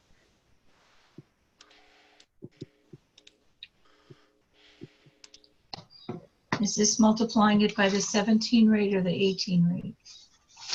Use the 18 rate. I tried to update everything when I prepped these slides, and hopefully I didn't miss this. 6,540. 6,540. Everyone get that same answer? It looks like Yeah. the ones that answered pretty much got it. So yeah, 6,540. How did we get that? 12,000 times 0.545. Yeah, exactly right. Okay. And what is Lori's deduction for actual vehicle expenses not using the Section 179 deduction? Oh, forget that. Don't do that, because that would require you to get into the tables, and I don't want to take that much time. Okay? All right. This is how to report it. We're not going to go into every detail they're going into. You report depreciation and expenses on form for this on Form 4562. Don't get into all the detail other than I want to point out, notice part of Form 4562, and we looked at it earlier, includes Part 5 for listed property. See that? Automobile, certain other things. So you would actually put that information right on there about your vehicle, and you would apply any limitations for listed property right there. Okay? And then in Part B of that, you would actually, and we're looking at Part B, Section B, I mean, of Form 4562, you'd actually list information like you see that for the first vehicle, you're putting down the name of the vehicle, like maybe it's a 2018 Ford, total miles driven, total commuting miles driven, total other personal miles driven, total miles driven, and then you're answering some questions that you have to ask for each vehicle. Then you're also collecting total business miles. So everything, that's all right there. Okay, so you got to report that info. Sometimes you can avoid using Form 4562 when reporting vehicle expenses. If you do that, you report the information directly on the form or schedule used to report the expenses. What does that mean? That just means in some circumstances when you don't have to use a Form 4562, you report it directly on the form that you are using. Let's pretend that you're doing a self-employed and you're doing what's called a Schedule C. Since we haven't talked about it, a Schedule C is just for self-employed person. So let's say you are doing a Schedule C for self-employed person and you're taking some standard mileage, you're taking some mileage, and you're not required to use the Form 4562. If you don't have to use this form, then report the mileage expense directly on the Schedule C. That's all it's saying. If you do have to use the Form 4562 in that example, you use it and then you carry that amount to the Schedule C. Yes, in just a second here, Amanda. She's asking for a break. We're so close to getting done here that I just want to point out a couple things. So can we just give me another 5 minutes? Okay. Record keeping. You have to keep a record. Okay. You have to keep logs of all of your expenses. At any time, you're going to claim them. That's all we're saying. And you need to keep them with your tax return. I'm not going to get into some of this. Okay. Special considerations for depreciation. There's some 2018 tax law changes. It mostly includes things like the amounts that or what changed. Even though there's other changes to some of the rules, there weren't a whole lot of changes to the rest of it, but there were some. And I've been teaching you the 2018 changes anyway. Okay, so we are finished with that section. So I'll tell you what, how about if we all take a 15-minute break? Does a 15-minute break sound good? Yes. Okay. What we're going to do when we come sounds back, great. what we're going to do when we come back is we're going to actually talk about, and believe me guys, we have now gone through basis and depreciation and on all of this. This was the toughest part that we just went through. We have successfully is what I was asking about. And Yep, we're recording. okay, good. So I just pushed out to all of you in the chat two things I'd like you to download. One of them is the 2018 Schedule C, and the other one is the 2018 Schedule E. So I'd like you guys to take a moment, download that, save it on your computer, and those of you that can, you might want to go ahead and print those out. Okay, so just kind of, in fact, everybody, when you get done saving it, and if you're able to print it, get done printing it, would you just put in yes in the chat bar just so I know you're done?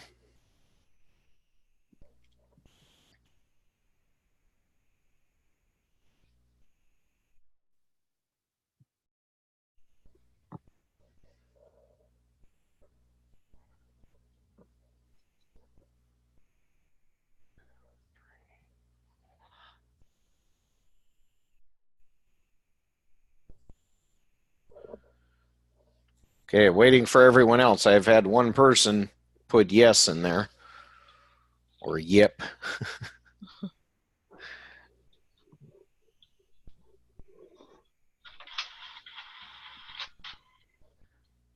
It's okay, if you're printing, it's going to take a little extra long. Yeah, I'm printing. It's okay. Okay. All right. So let's go ahead and perfect, Sheila. Thank you. So you're not going to need it right away. It's more there because Schedule C is what you're going to use to report self-employment income. Now, we're about to get you guys ahead a little bit again.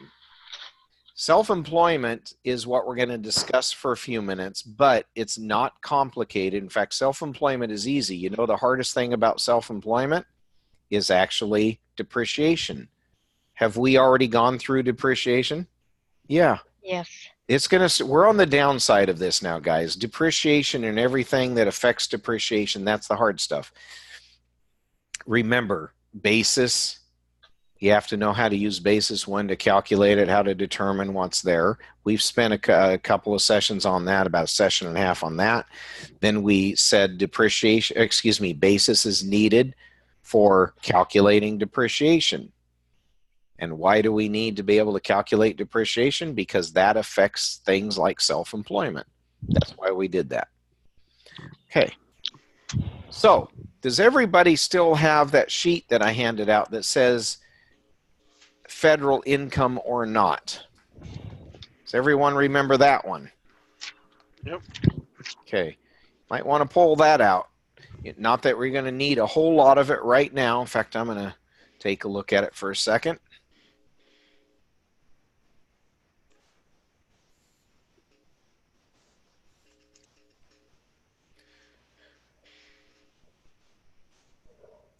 And I believe I just popped it up on the screen so you can see it. So we're backtracking about 3 sessions ago for a moment. 3 sessions ago, I introduced this to you, and then we went through, hey, what is, Sheila, you don't have that? Let me push out a copy of that to you. Okay, give me just a moment to do that.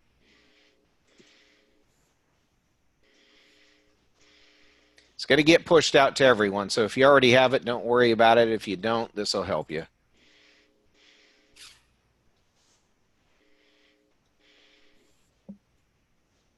There you go. You should be able to get that now. And I would encourage you to print this out if you can.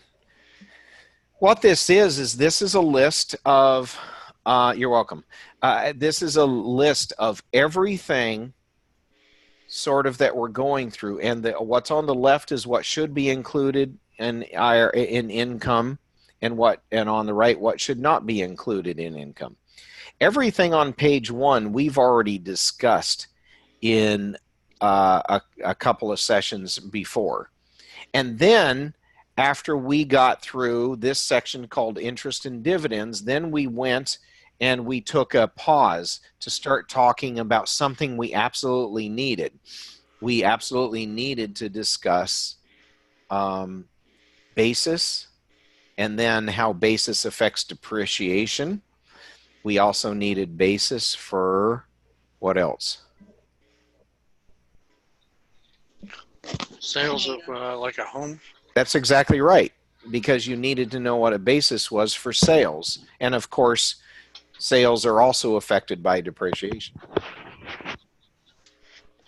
Okay. Now, this is a little bit out of order from here on out because I originally made this for teaching the basic tax preparation course. But I want you to look at, let me find it.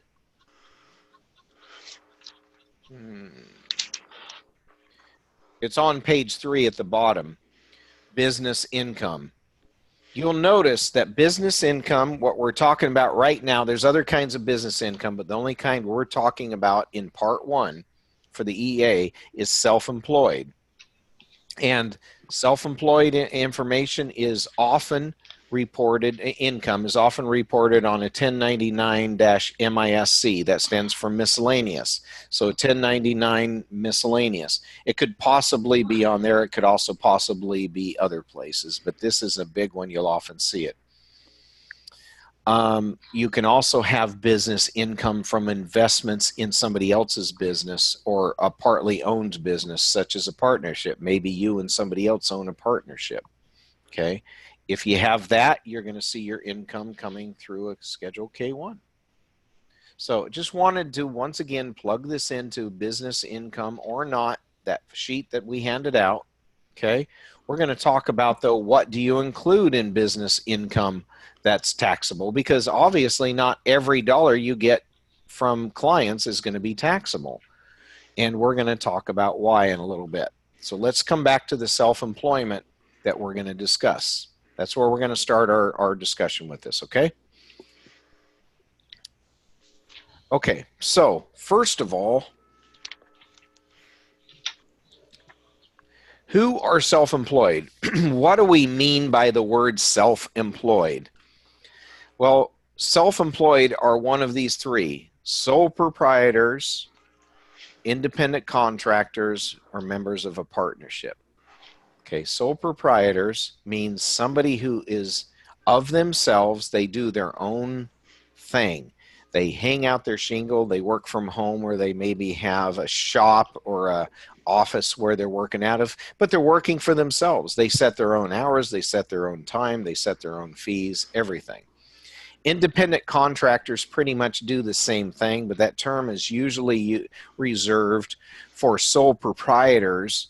Well, it doesn't even necessarily have to be sole proprietor, but it usually is. That's actually working, doing contract work for other people. An example might be a roofer.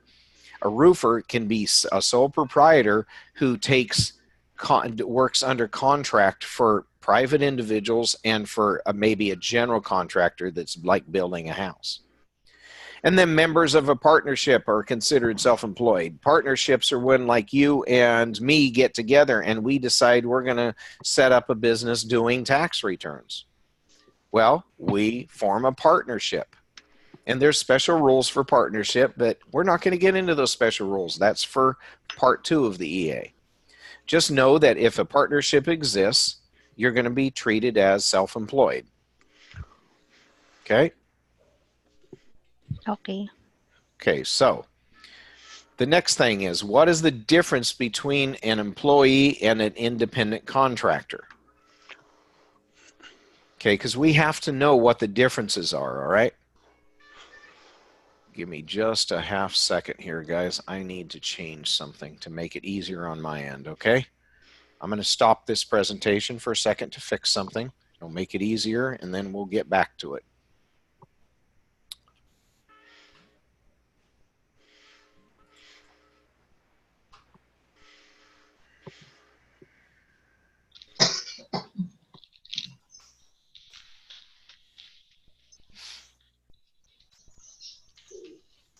Okay. My apology. I needed to change something on my end that made it easier to read. I was having trouble reading it. So self-employment. Difference between an employee and an independent contractor. This is really, really critical because an employee is treated differently in the tax law than an independent contractor. An employee, how do they know how much they've earned for the year and what they have to put on their return from their work? W-2. That's right. They get a W-2 that reports all of their income. That's what they have to report on their tax return. An independent contractor, we said, is self-employed, and self-employed people have to do what's called a Schedule C to report their income. And so it's different. So what you focus on is the behavioral control. Focus on how much behavioral control and financial control the business has over the worker. So what do I mean by behavior control? That asks the question, how much does the business direct how the work is being done? So if I hire you or bring you on to do work for me, let's say mowing a lawn, and I'm just making this up, but say mowing a lawn. So the question is do I stand there and tell you exactly how to do it, when to do it, what materials to use, all of this stuff? How much control do I do over your work, and how much do I direct how you do your work? Same question for financial control. How much does the business control, the business meaning me in this example, control the financial arrangements of the work? How much do I control how you get paid, when you get paid, and how that is all processed? Okay. As you can imagine, the more control I have over you, the more likely it is you are my employee. But the less control I have over you, the more likely it is you're your own boss. And all I've done is hiring you. Okay, so the question of Amanda is, does James sound funny to anyone else? Can everyone hear me okay?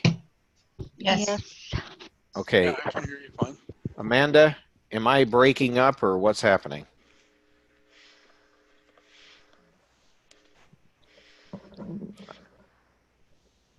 Can you hear me at all, Amanda? You can nod your head if you can. Was that a nod? Okay. Okay. Do you need us to... Okay. Okay, you're kind of foggy. I'll work on it. Okay. I'm sorry, Amanda. I'm not sure what's going on right now. Everyone else is able to hear me okay, so it's got to be something on your end that you might be able to control. So again, here's the point. Behavioral control and financial control. These are important concepts because the more behavioral control and financial control the business that's hiring you has over how you do it, behavior control, and how you get paid in the finances of doing the job, the more control the business has over you, the more likely it is that you're going to be an employee. Another type of financial control might be, hey, do I give you money and then direct how you pay your employees that help you work on my lawn, for example, or how you pay off your bills. If I'm telling you exactly how much you're going to pay each of your employees that are working for you and how many hours that I will allow them to work, do I have a lot of control over you or a little control over your finances? A lot. A lot. And if I have a lot of control over your finances, does that suggest that you really might be my employee? Yep, employee. Yeah. Okay. So let's talk about the next thing. On a W-2, you can have something called a statutory employee. Okay. Statutory employee on a W-2 is going to have that little box marked right there. Statutory employee. So what does that mean? These are independent contractors who are treated by statutes as if they are employees. Okay. So this is amalgamation, or in other words, a joining of two different things.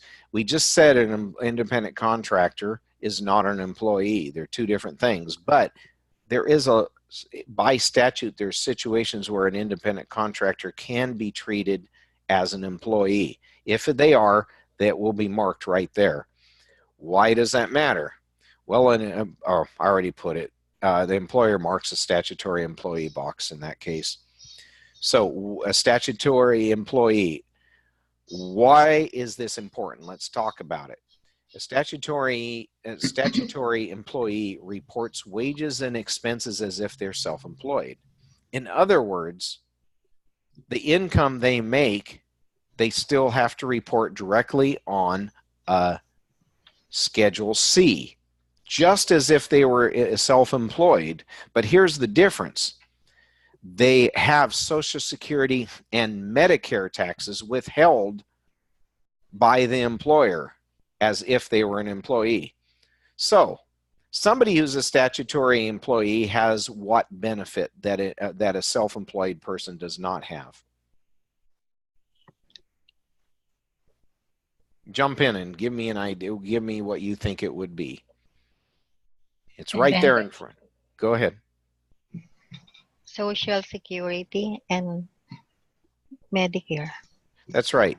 They're having the employer withhold Social Security and Medicare taxes. It's already being withheld for them, rather than them having to do their own Social Security and Medicare taxes.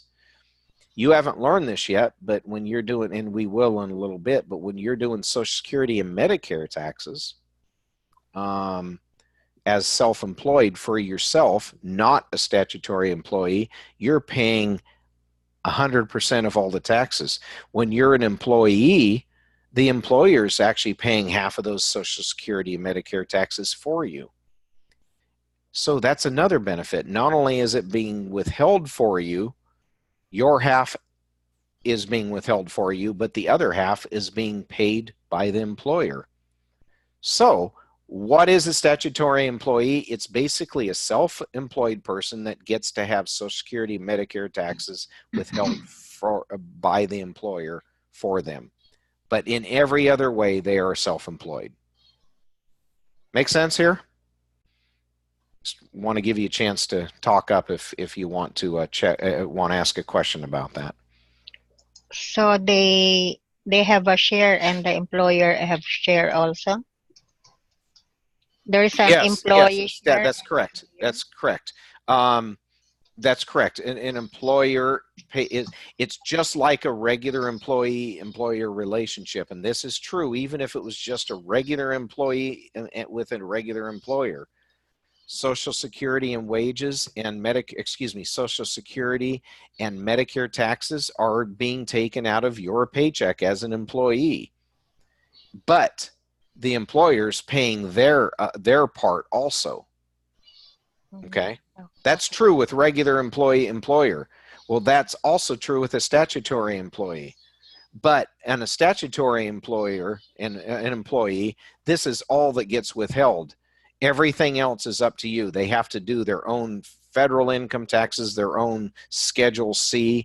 They report, just like it says here, they report wages and expenses just as if they're self-employed. The only difference is they get to have Social Security and Medicare taxes withheld exactly as if they were an employee. Does that clarify what you were asking? Yes. Okay. I just want to share this with everyone. So someone asked, can we get an example of a job that would do this?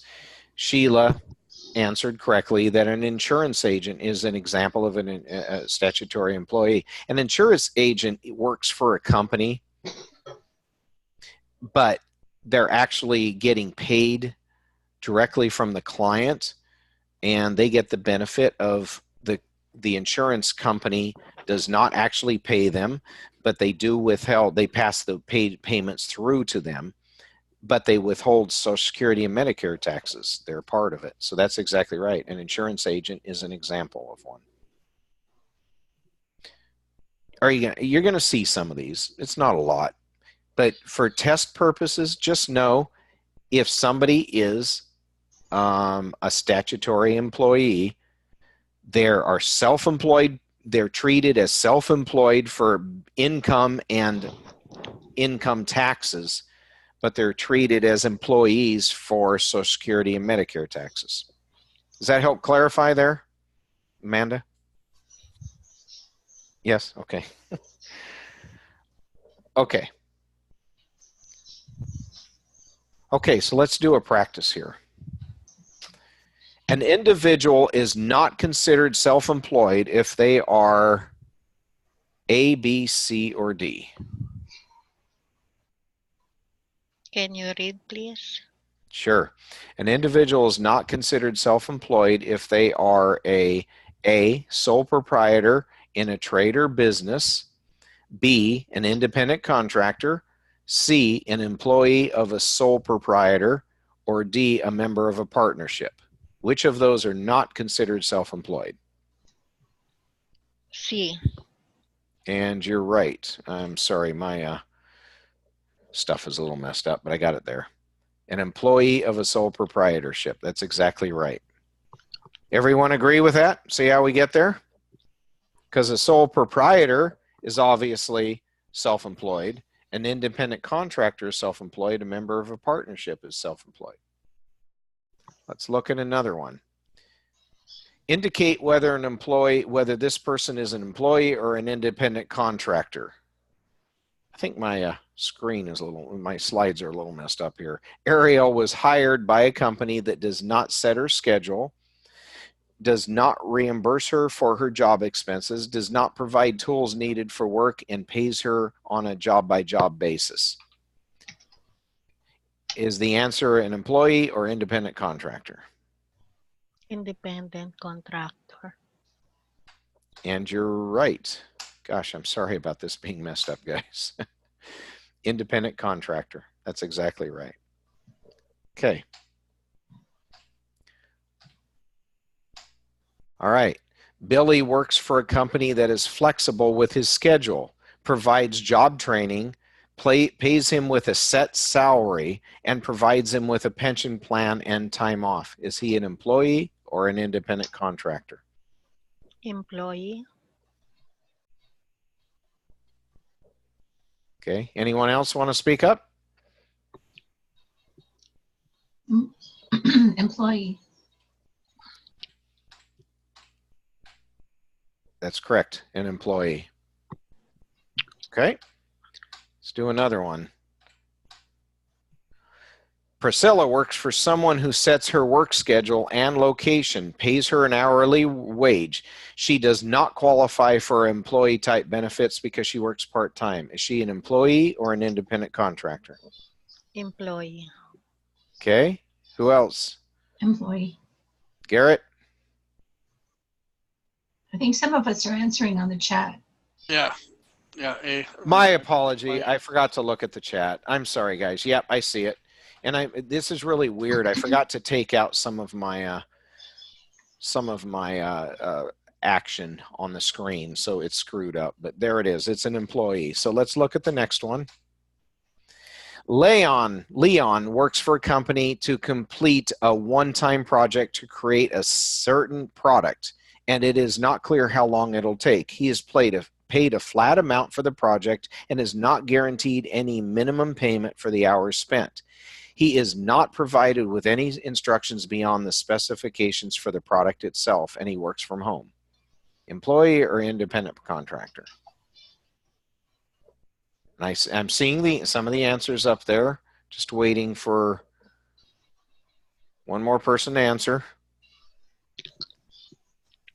There we go.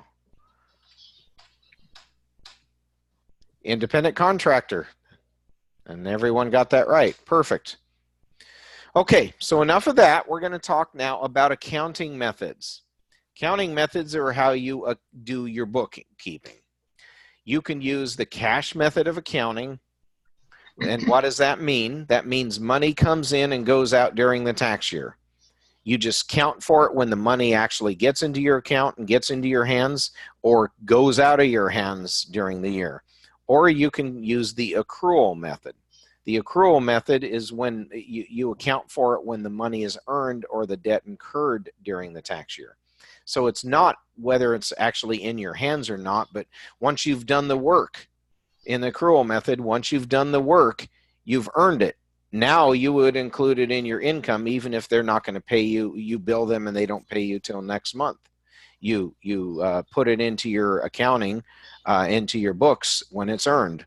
Same thing when a debt is incurred. Rather than a cash method, if you paid a bill, that's when you would, under the cash method, that's when you would deduct it on the books or from the books. But let's say you incurred the debt by purchasing something, but you're waiting for the bill to come in and that's when you'll pay it. Well, in this case, you put it on the books when you incurred the debt, not when you actually pay it. That's the difference. You'd usually have to use this for inventory, the accrual method, okay? You can choose to use either method all the time, but when you've got inventory, most of the time you have to use the accrual method. And you have to use it at least for the inventory. You can use any combination of the above methods, okay? So let's talk about the cash method for a moment. We're going to drill into that just a little bit more. You include all items of income that you have where you have actual access to the income. So what do we mean? I buy something from you in your business. I pay you a $100 bill. You've actually got cash in your hand that now needs to go into your books. Or I give you a check and I hand you the check. You've got the physical check in your hand. Okay? Do you actually have access to those funds at that point? Yeah, you basically do, but here's where the concept of constructive receipt comes in. Constructive receipt means maybe you don't technically have receipt of cash, but those funds are still available to you without any substantial limitations. When I hand you a check, do you actually, $100 check, do you actually have a $100 bill that you could go and spend in your hand? No. No, you don't. But you do have constructive receipt because all you have to do is go down and cash the check, and then you've got the actual $100 bill in your hand. And I have not done anything to provide any limitation on that. Now, can I provide a limitation on that check if I post date it? I give you a check today, but don't date it until July 1st. Are you going to be able to go and cash that check today if I do that? No. No. So do you have constructive receipt of those funds if I do that? No. No. Constructive receipt is important for those situations to determine when you actually have some kind of realistic access to the funds. So the key is, do you have actual access to the funds or do you have constructive receipt of the funds? And you have constructive receipt of the funds when they are available to you without substantial limitations. There's a minor limitation when I hand you a check. There is a minor limitation, but not a major one. That minor limitation is you got to go cash the check or deposit it into your account. Examples of constructive receipt is a check in hand. Another one is a direct deposit. When you know that something's been directly deposited, that doesn't mean that you actually, at that very second, have exact access to it, because you might have to go draw the money out, or you have to use your debit card to actually buy something. So you don't have the money in hand, but you definitely have access to the money. That's the point of a constructive receipt. So here's an example.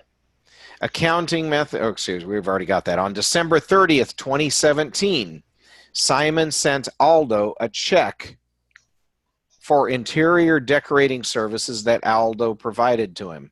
Aldo received the check on January 2nd of 2018. Aldo must include the amount of check in the income for 2018. Why does he do it in 2018? Because that's when he received it. Because that's when he actually received it, and we're talking about the cash method of accounting. So when did he actually receive the check? He received it in 2018. That's exactly right. So let's look at another example. Very similar to the first one. On December 30th, 2018, Simon sent Aldo a check for interior decorating services.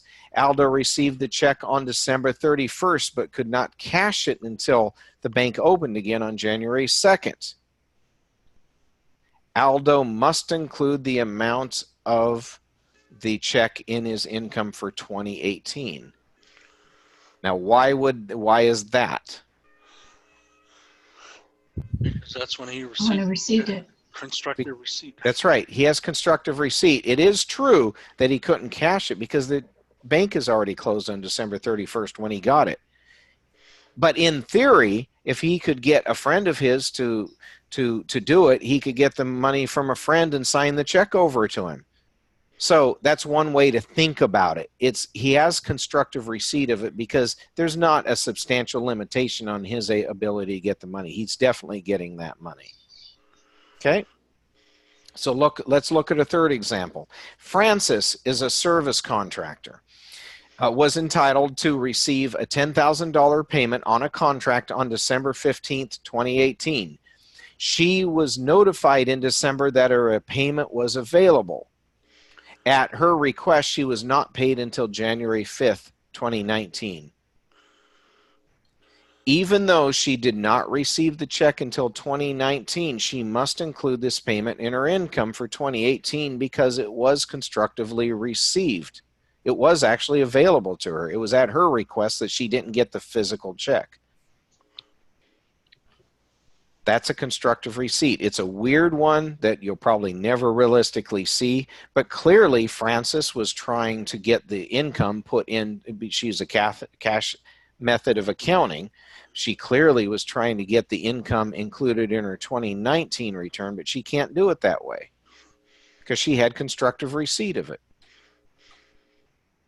Okay, income. Now we're going to talk about income from the accrual method. Okay, include income in the year that you earn it regardless of when payment is received. So when you earn it, you include it on your books. So here's an example. Hal uses the accrual method of accounting for his business. He sold the computer on December 28th, or he sold a computer on December 28th of 2018. He billed the customer in the first week of January 2019, but he did not receive payment until February 2019.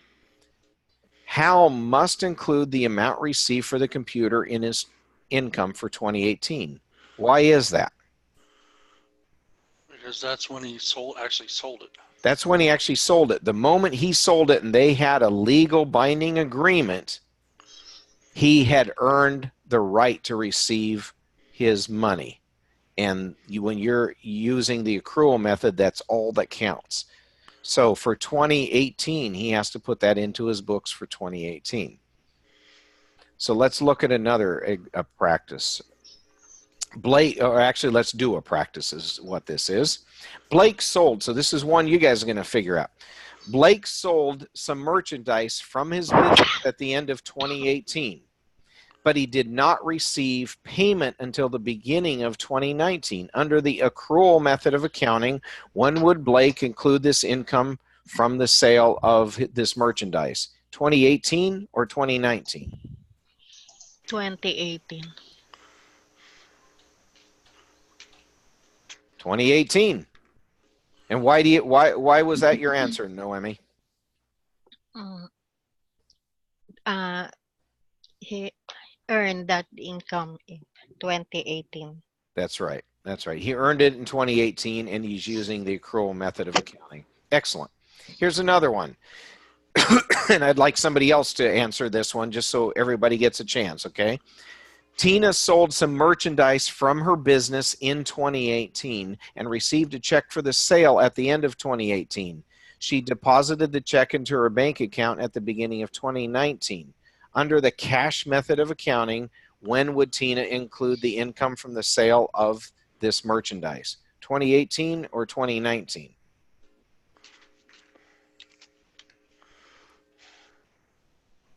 I'm just waiting for people to throw in their answers. Okay, everybody is saying 2018, and you're right. Under cash method of accounting, it's based on when you either actually get the money or have constructive receipt. She had constructive receipt of that money. Okay, enough of that. So now we're going to talk about something called cost of goods sold. Cost of goods sold is kind of a weird critter. They're called COGS for short, cost of goods sold. We're going to talk about what this is. When you have an inventory, you are required to do cost of goods sold. And we're going to talk about what I'm actually going to do is I'm going to give you the formula rather than a definition, because a definition doesn't make a lot of sense. Before I give you the formula, though, I'll give you an idea what COGS are. You know, when you're running a business, you have income minus expenses, gives you a profit or loss.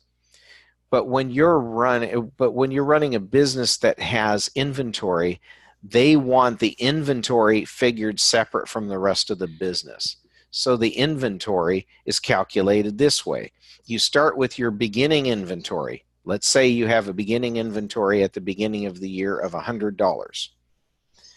Then you add to that production costs. So let's say you had production costs of $250. What do I mean by production costs? Anybody have any idea?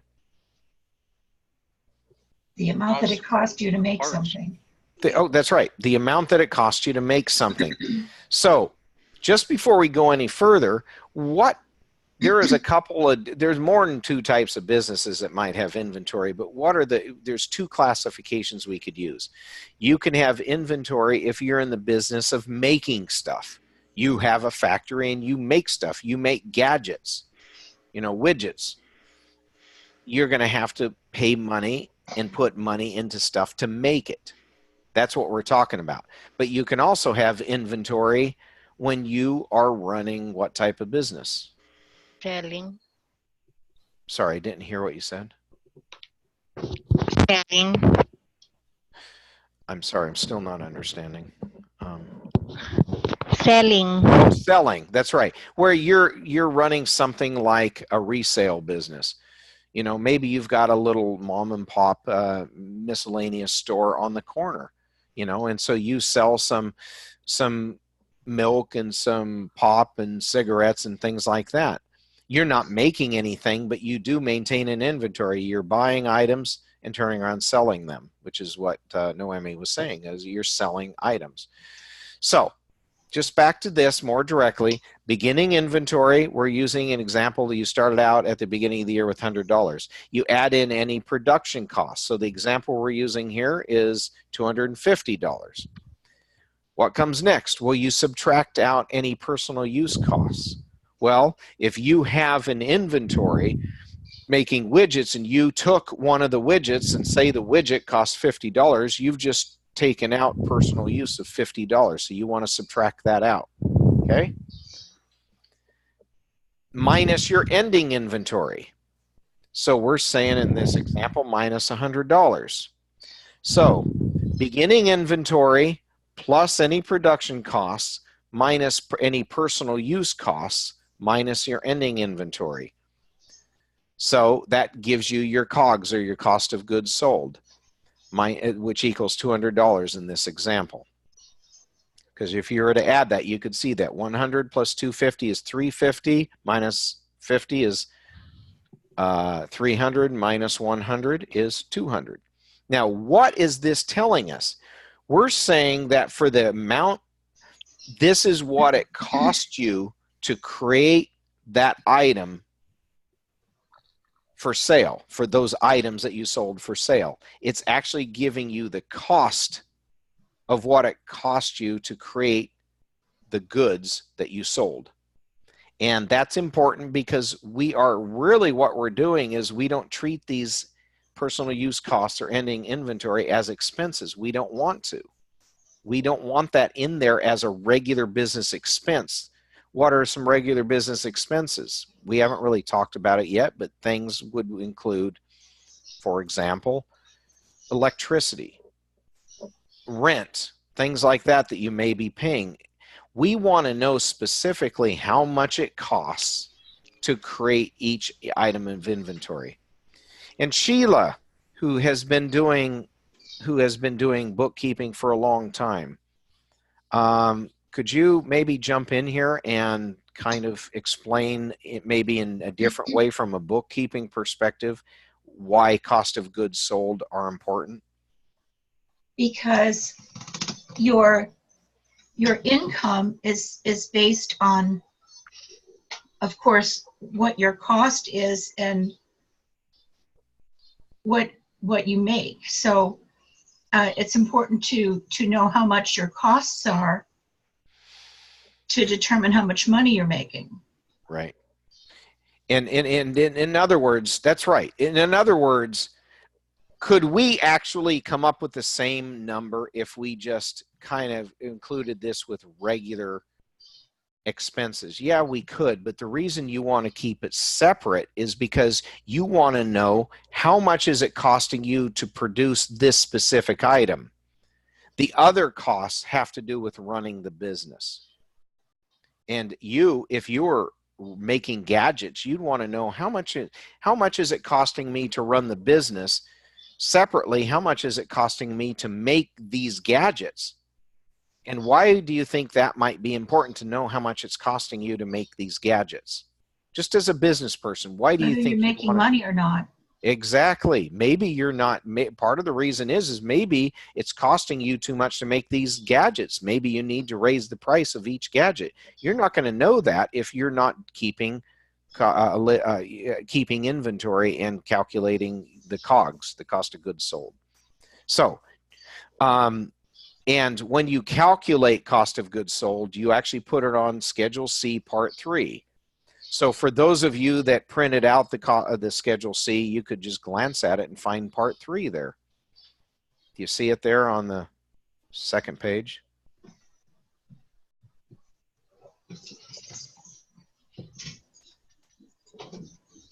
Okay. Yeah, So, part 3. Yeah. yeah, Part 3. Yeah. I just wanted you to see it. That's where you'd calculate it. Inventory, beginning inventory is always done on the first day of the tax year. For somebody, and ending inventory is always done on the last day of the tax year. So if you are a calendar year taxpayer, what day is your beginning inventory done on? January 1. January 1. When is your ending inventory done? December 31. Sure. So if you did ending inventory for 2018 on December 31, 2018, how do I ask this?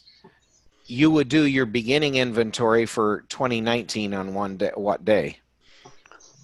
January 1, January 1 of which year? 2019. That's right. If you did ending inventory on December 31st of 2018, will that be the same as your beginning inventory for 2019? Should be. Yes. Yes, it should be if you did it right. How do you do inventory? And I don't mean the details, just generally, what do we mean by taking inventory? Counting the number of pieces times the amount that it cost. That's right. It's just accounting for what do I still have on my shelf that I haven't sold or used up yet, and what is it worth? And Sheila mentioned taking the number of items and multiplying it. That is actually one way to do it. There are several different ways to do inventory. We're not going to get into that. Just know the way Sheila said it is the most common way. You take the number of gadgets, you know what each gadget costs you, or I shouldn't say gadgets, let's say parts. You see all the parts, if you're producing some, you see all the parts in there, you count them up, and then you know what each part cost you. You multiply it. And that's how you know how much is in your inventory.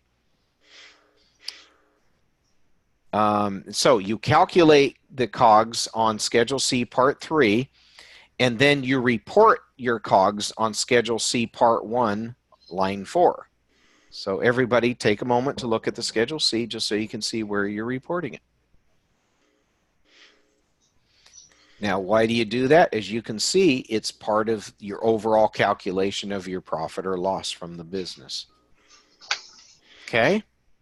So, before I go any further, any questions, any comments someone wants to make about cost of goods sold? Because that's all I have to say about cost of goods sold. Okay. By the way, that and depreciation are the hardest parts about self-employment. That's it right there. So the rest of this is easy. So now let's just talk about reporting self-employment income and expenses on Schedule C. So first of all, we got to talk about what is the basic formula of a Schedule C. Remember how we did an overview of how all the pieces of the 1040 went together in calculations. We did an overview of the Form 1040 calculations. Everyone remember that was with us from the beginning, or that has gotten caught up? We did an overview. I want you to know what the basic calculations are. Not even looking at the schedule, you could pretty much come up with the answer. So the basic formula starts with your business income. And what I mean by that is your gross income. What does gross income mean?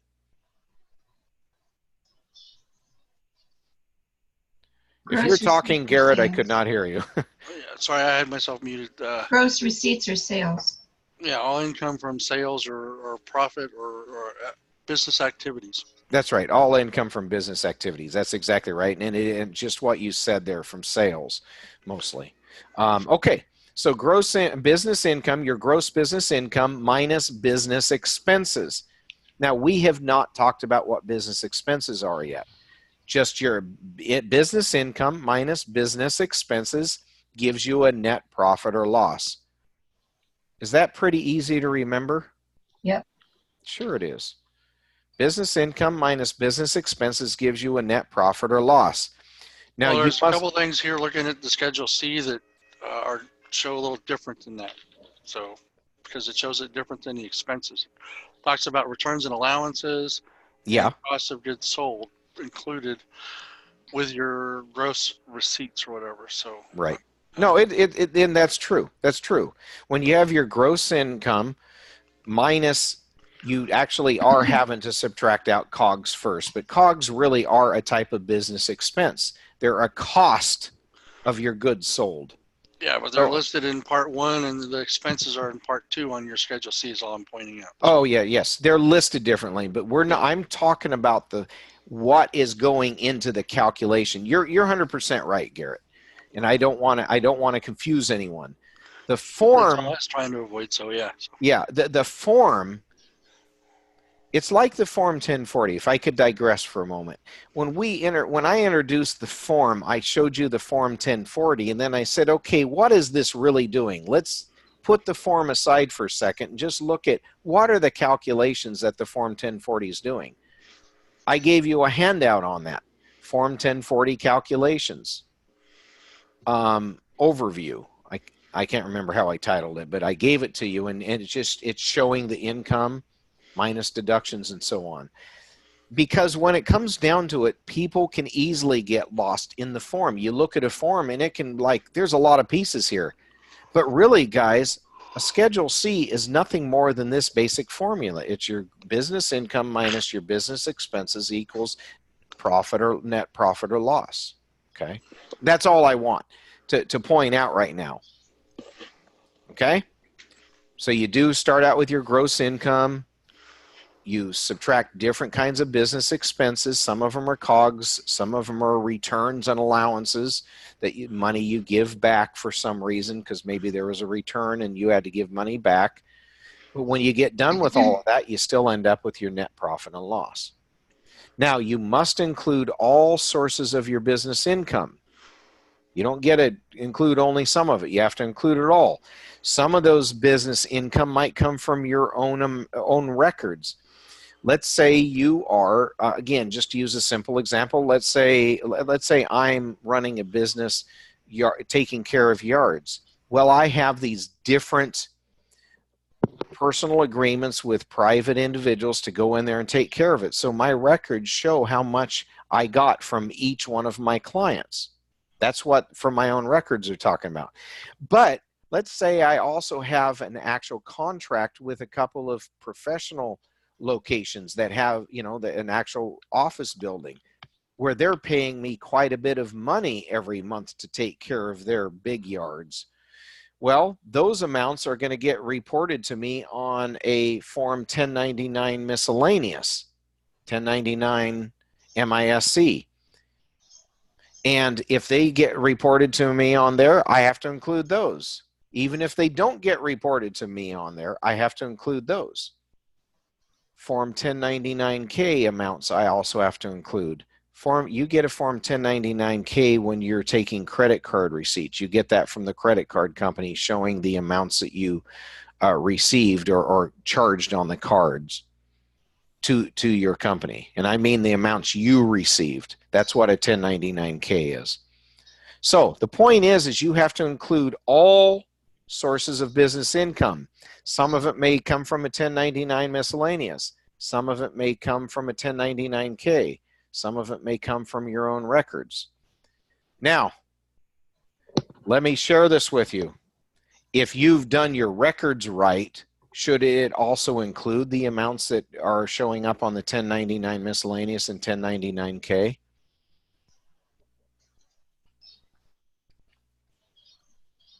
Yes. Yeah, it should. It should. If you're keeping your records right, you should already know how much is going to be coming to you from the 1099 miscellaneous statements and how much was charged to various clients that will show up on a 1099K. What's the point? How much of your business income do you include and report on your Schedule C? All of your business income. Gross. Yep, All of gross it. amount, all of it. That's exactly right, all of it. Your gross amount. Okay, enough harping on that. Let's do a little practice. Jenny is a self-employed attorney who performs legal services for Langston, who is an artist. Langston gave Jenny a painting he created as payment for her services. So Langston is paying Jenny, but he's paying her with a painting rather than money. Jenny charges $7,000 for similar services. The fair market value of Langston's painting is $10,000. How much does Jenny include on her Schedule C? Line 1 is business income. Should she be including the $7,000 she usually charges, $8,000, $9,000, or the $10,000 fair market value? Be the 10,000 fair market value, wouldn't it? What does the other think? Sheila typed in D, says 10,000. What? And oh, I see Amanda's 10,000. Okay, you're right. It's $10,000. Why? Because you include the fair market value and of an item. So if you receive, and guys, actually, you've seen this before when we talked about basis of items. Remember? If you receive something from somebody, you receive in a situation like this where it's in payment, you're receiving the fair market value. So let's do another one. You are looking at a Form 1099 miscellaneous statement. In which box will you find self-employment income? Box 1, 2, 3, or 7?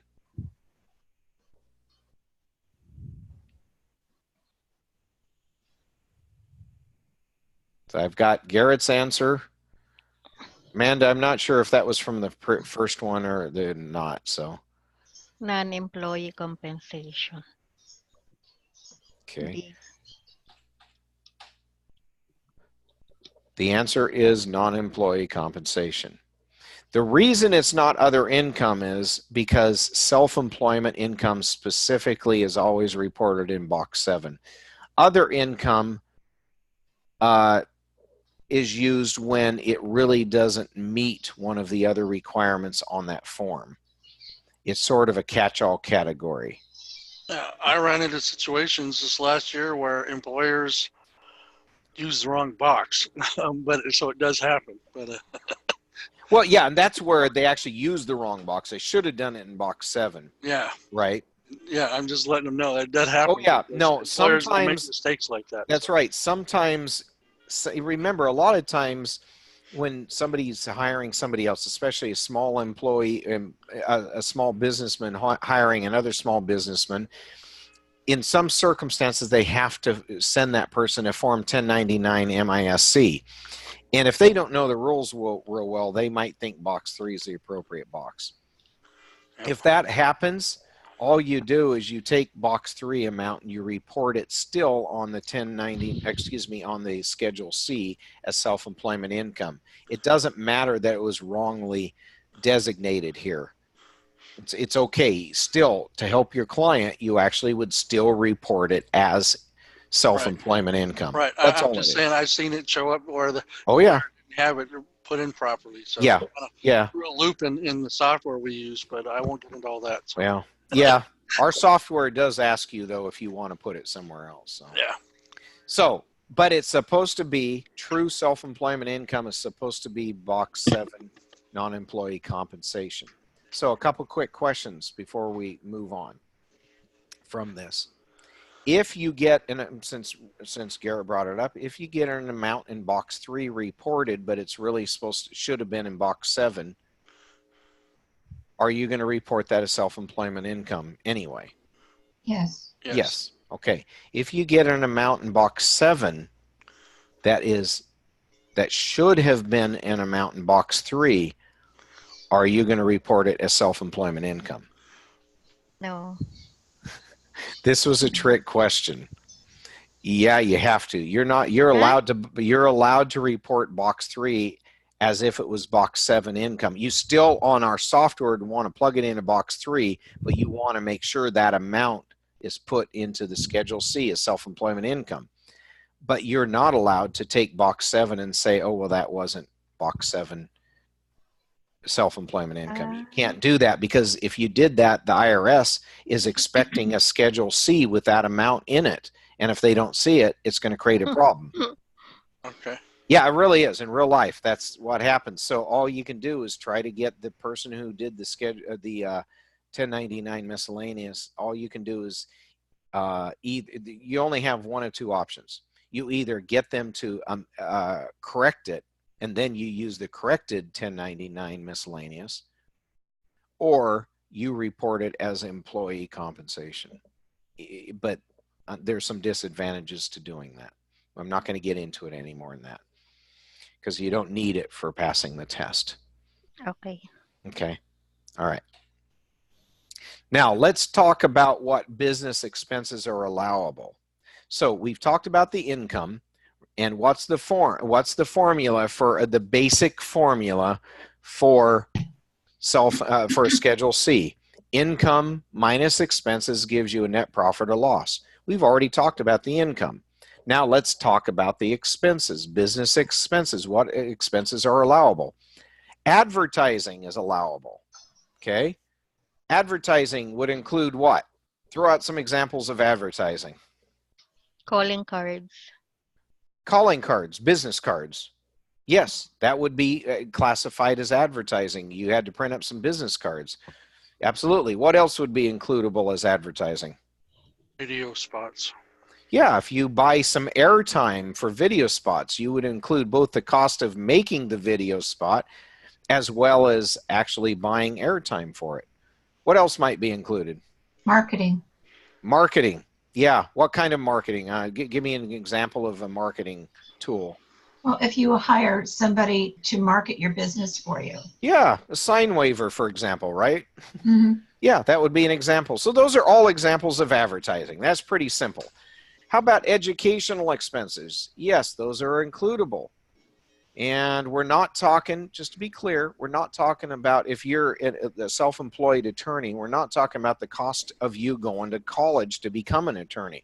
We're talking about the cost it takes for you to do continuing education. So guys, many of you on here are already licensed tax preparers. For licensed tax preparers in Oregon, how many continuing ed hours do you have to do every year? 30. 30 hours. If you, and the amount of money you spend on getting that done, can you deduct, if you're self-employed tax preparer, can you deduct that from your business income? Yes. Absolutely, you can. Licenses and regulatory fees. If you're a self-employed preparer in Oregon, can you deduct your roughly $100 to renew your license every year, that fee? Yes. Yes. Absolutely. Legal fees. You know, legal fees happen. Maybe, maybe there was a suit you had to defend that had to do with your business, or maybe you had to take somebody to small claims court to collect a fee. You're able to deduct that as a business expense. Maybe you purchased a piece of property that you're going to use for your own office that you're setting up, and you had to pay an attorney to help you with that. That's a fee that you can deduct. Repairs that you make on your business equipment or your business property. You have a computer and it got a virus, so you had to bring a computer repairman in. That's deductible. If you own real estate for your business and you have to have a sink fixed, or the repair cost is deductible. Supplies. This is a big one. Supplies can include a number of things. If let's say you are a self-employed tax consultant, and you're running your own business, pens, paper, ink, those are all supplies that you get to deduct.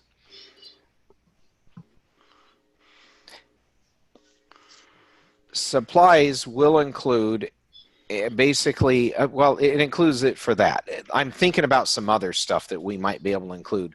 Let's say you're running a yard care business. What are some of the supplies that you might include? Gasoline. Gasoline for what? Lawnmower. For a lawnmower. Would you include gasoline for your car or for your truck? Well, yeah, if it's a business truck. You might, unless you took what instead of actual expenses for your truck? Mileage. There you go, standard mileage. Yep, exactly right. So those are all kinds of supplies. People that do cleaning services include the cost of chemicals and things like that. Utilities that you pay.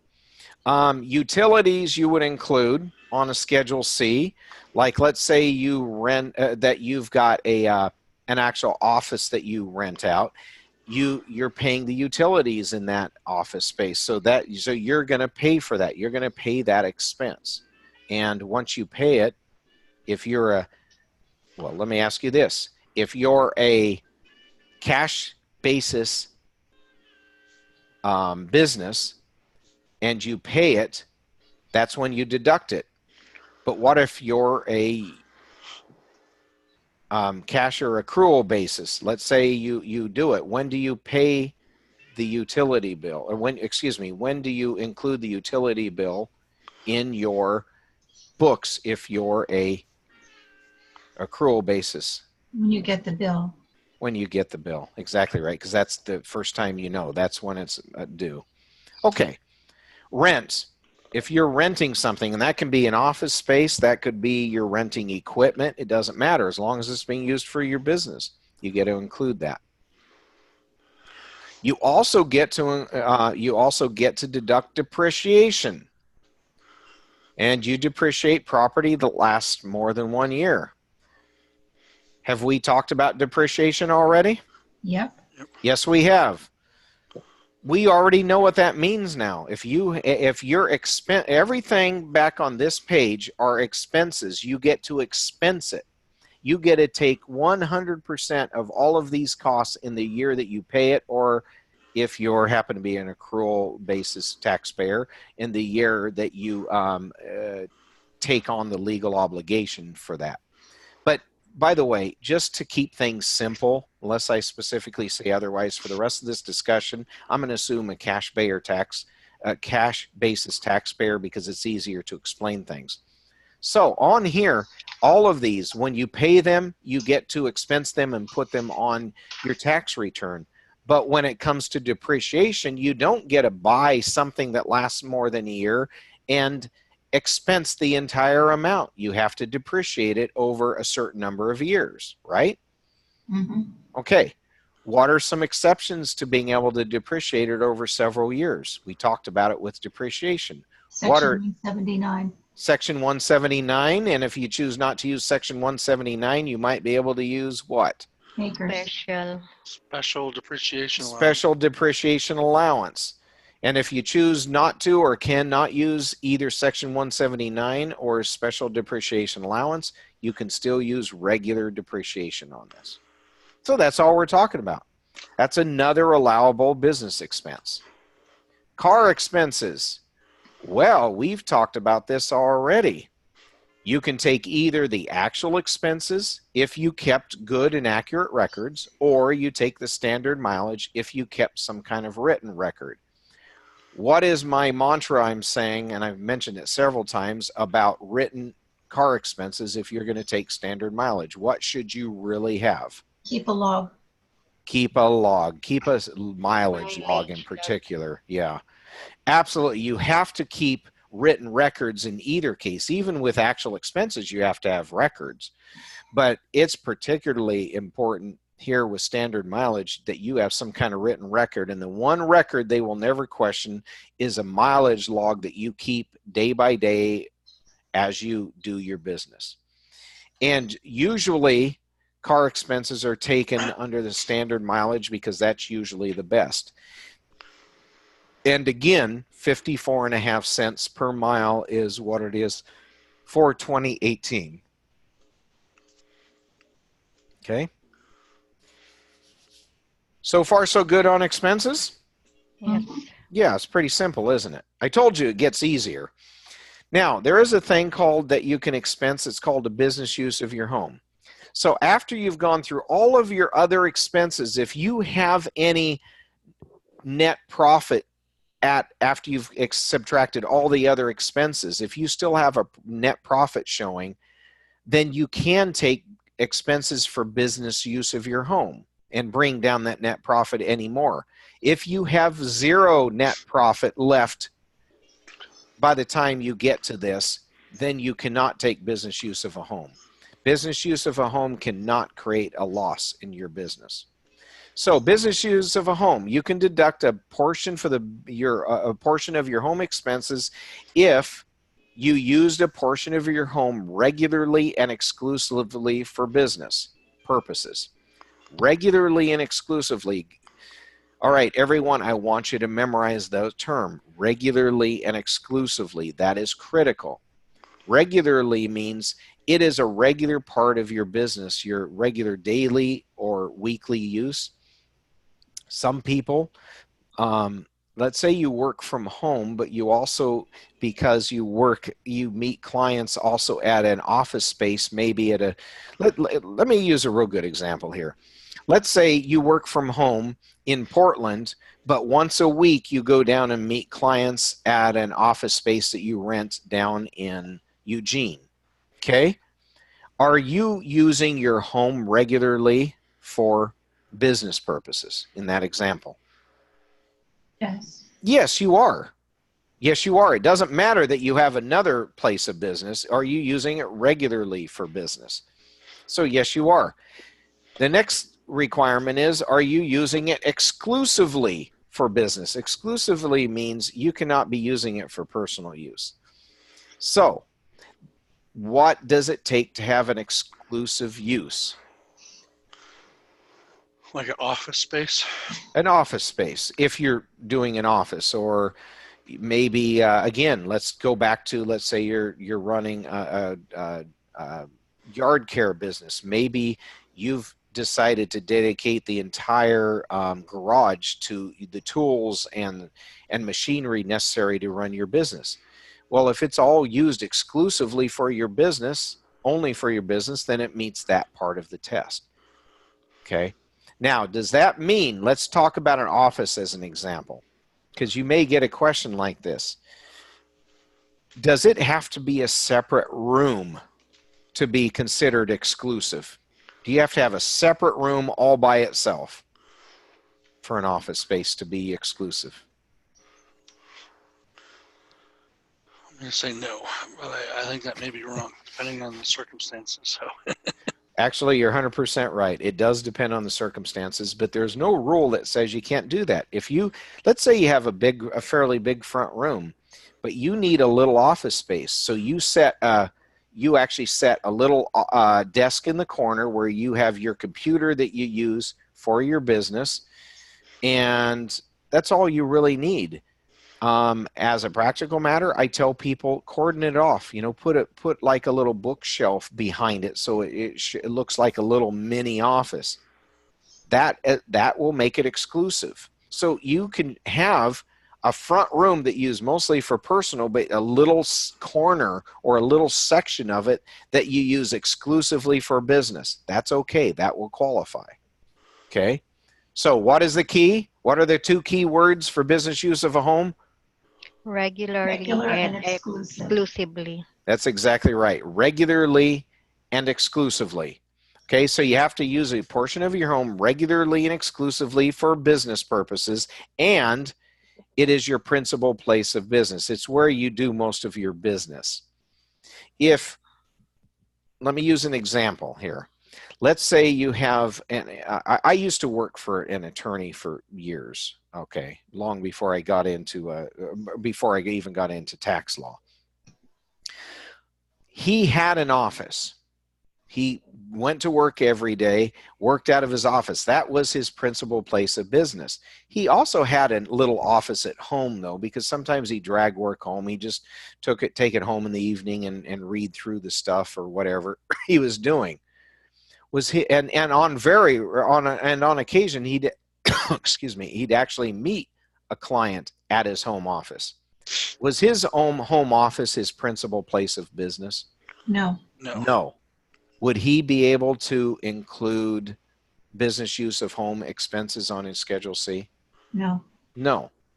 He didn't qualify. That's exactly right. Okay. So when you do qualify for it, you calculate the business use of a home on what's called a Form 8829.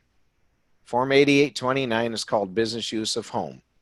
And you calculate your business use of a home on the 8829, and then you report it on the Schedule C as another deduction to bring down your net profit. So there is an alternative to the Form 8829. It's called the simplified method. What it is you take $5 times square footage of your home, and you take either the lesser of the home office square footage or 300 square feet. So again, you just start with whichever smaller. The actual office space calculated by square footage in your home, or 300 square feet is the maximum you're allowed for this. You take one or the other and multiply it by $5. And that's the business use of your home deduction that you're allowed.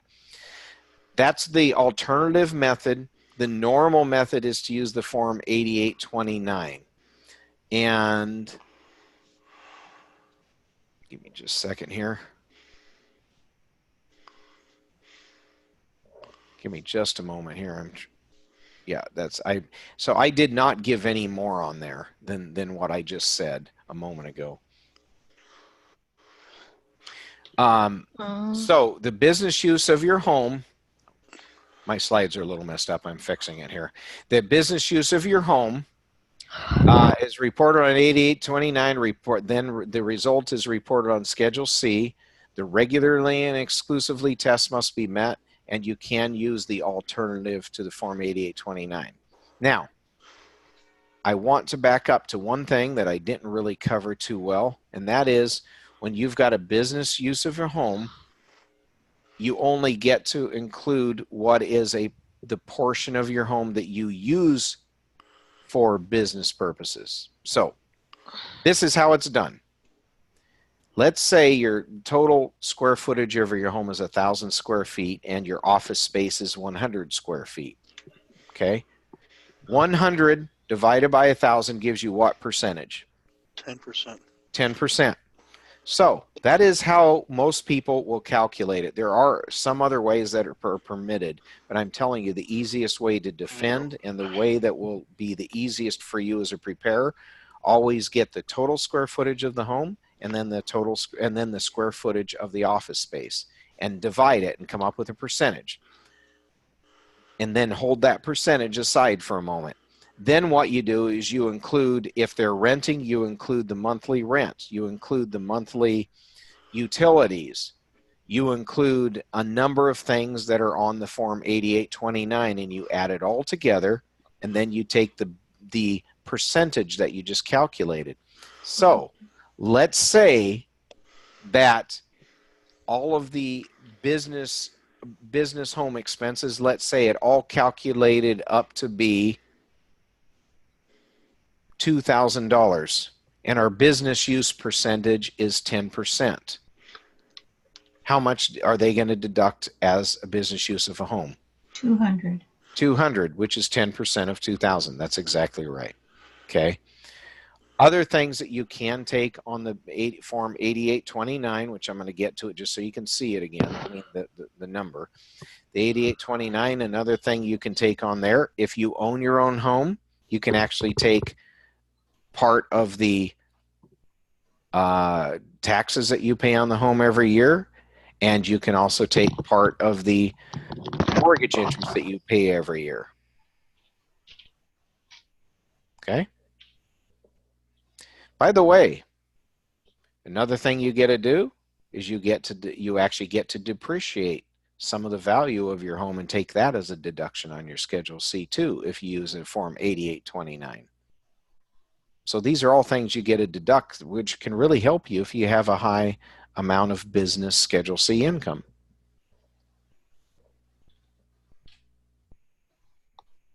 Okay. All right. So you calculate now that we've included that. Now we're talking about the whole Schedule C now. You calculate the net profit or loss of your business on a Schedule C. And what's the basic formula for the entire Schedule C? What's the first line of that formula? Gross receipts or sales. The gross receipts or sales minus what? Expenses. Expenses. Gives you Net, Net income. profit net profit. You hope. or loss. Might be a net loss, but we hope it's a net profit. So you take that net profit or loss that you get done on the bottom of the Schedule C, and you carry that to the Form 1040. Now, guys, I really do not want you to memorize exactly which line. That's there for your benefit. But it's good enough if you understand that you take the Schedule C amount that you calculate for net profit or loss and carry it to a Form 1040. Okay? Mm-hmm.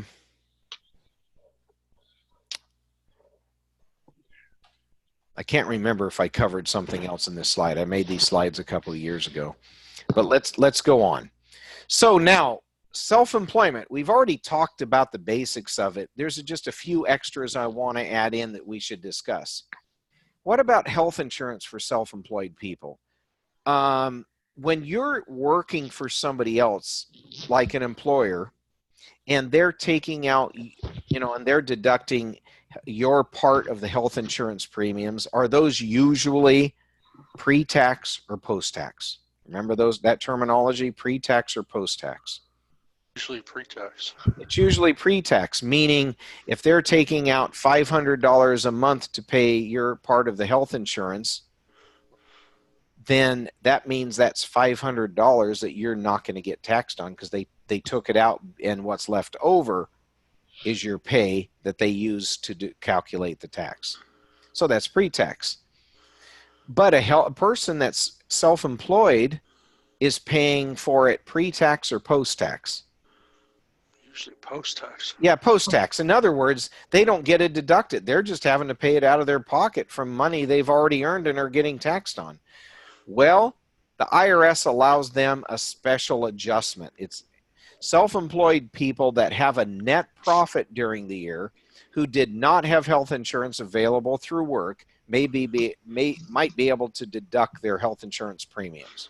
Okay? So what's required? Well, first of all, they had to have had a net profit. If they had a net loss, they don't get to take this.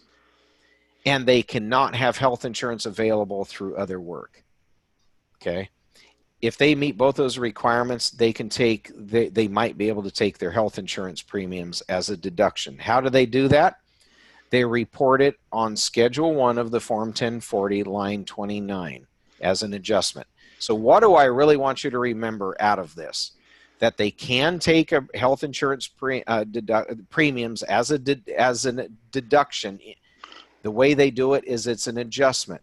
Now, this is where we have to go back to the first session we had where we looked at an overview of the Form 1040 calculations. You have your income minus adjustments gives you adjusted gross income, or AGI for short. Income minus adjustments gives you AGI, adjusted gross income. This is one of those adjustments. In your total income from all sources, not just from self-employment, your total income from all your other sources. So maybe you're married and your spouse worked and had some income from working a regular job. You added that plus your net profit from your business that we just calculated. You add it all together. There's your income. Now, minus adjustments. If you have insurance premiums, there's your adjustment. So, again, making up numbers. Let's say your total income between your business and your wife's income is $40,000, and you paid insurance premiums of $3,000. Income minus adjustments. What would your AGI be then? 37,000. 37,000. How did you get 37,000? 40,000 less the health insurance That's right. adjustment. That's Less right. adjustment. That's right. Income minus adjustment. That's exactly right. Okay, that's exactly right. So that's self-employment. That's something unique for self-employed people. That adjustment is available if they meet the requirements. Now let's talk about self-employment tax. We touched on this when we were discussing very briefly the non-employee, the statutory employee. Remember, we touched on that, and I said, well, there's a thing called self-employment tax. What is self-employment tax? Self-employment tax is Social Security tax and Medicare tax paid by a self-employed person for themselves. Okay? So just I wanted that to sink in. Self-employment tax, it's a different name for Social Security tax and Medicare tax. It's only in effect for self-employed people. Okay? So what is that? The self-employment tax rate is 15.3%. A Schedule SE has to be attached to a Form 1040 to calculate this.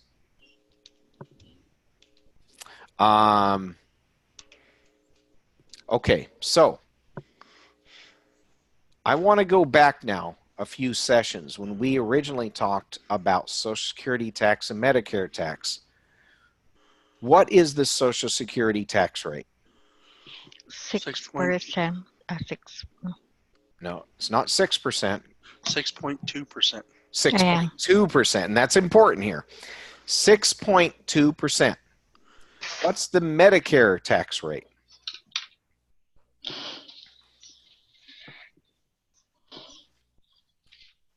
1.45%. 1.45%. Okay, so everybody seems to be struggling. So I want everybody to unmute that can. We're going to go through that again. This is important information, and this is where I'm starting to make connections to help you remember this stuff. Social Security tax is what percentage? 6.2%. 6.2%. Medicare tax is what percentage? 1.45. 1.45%. Perfect.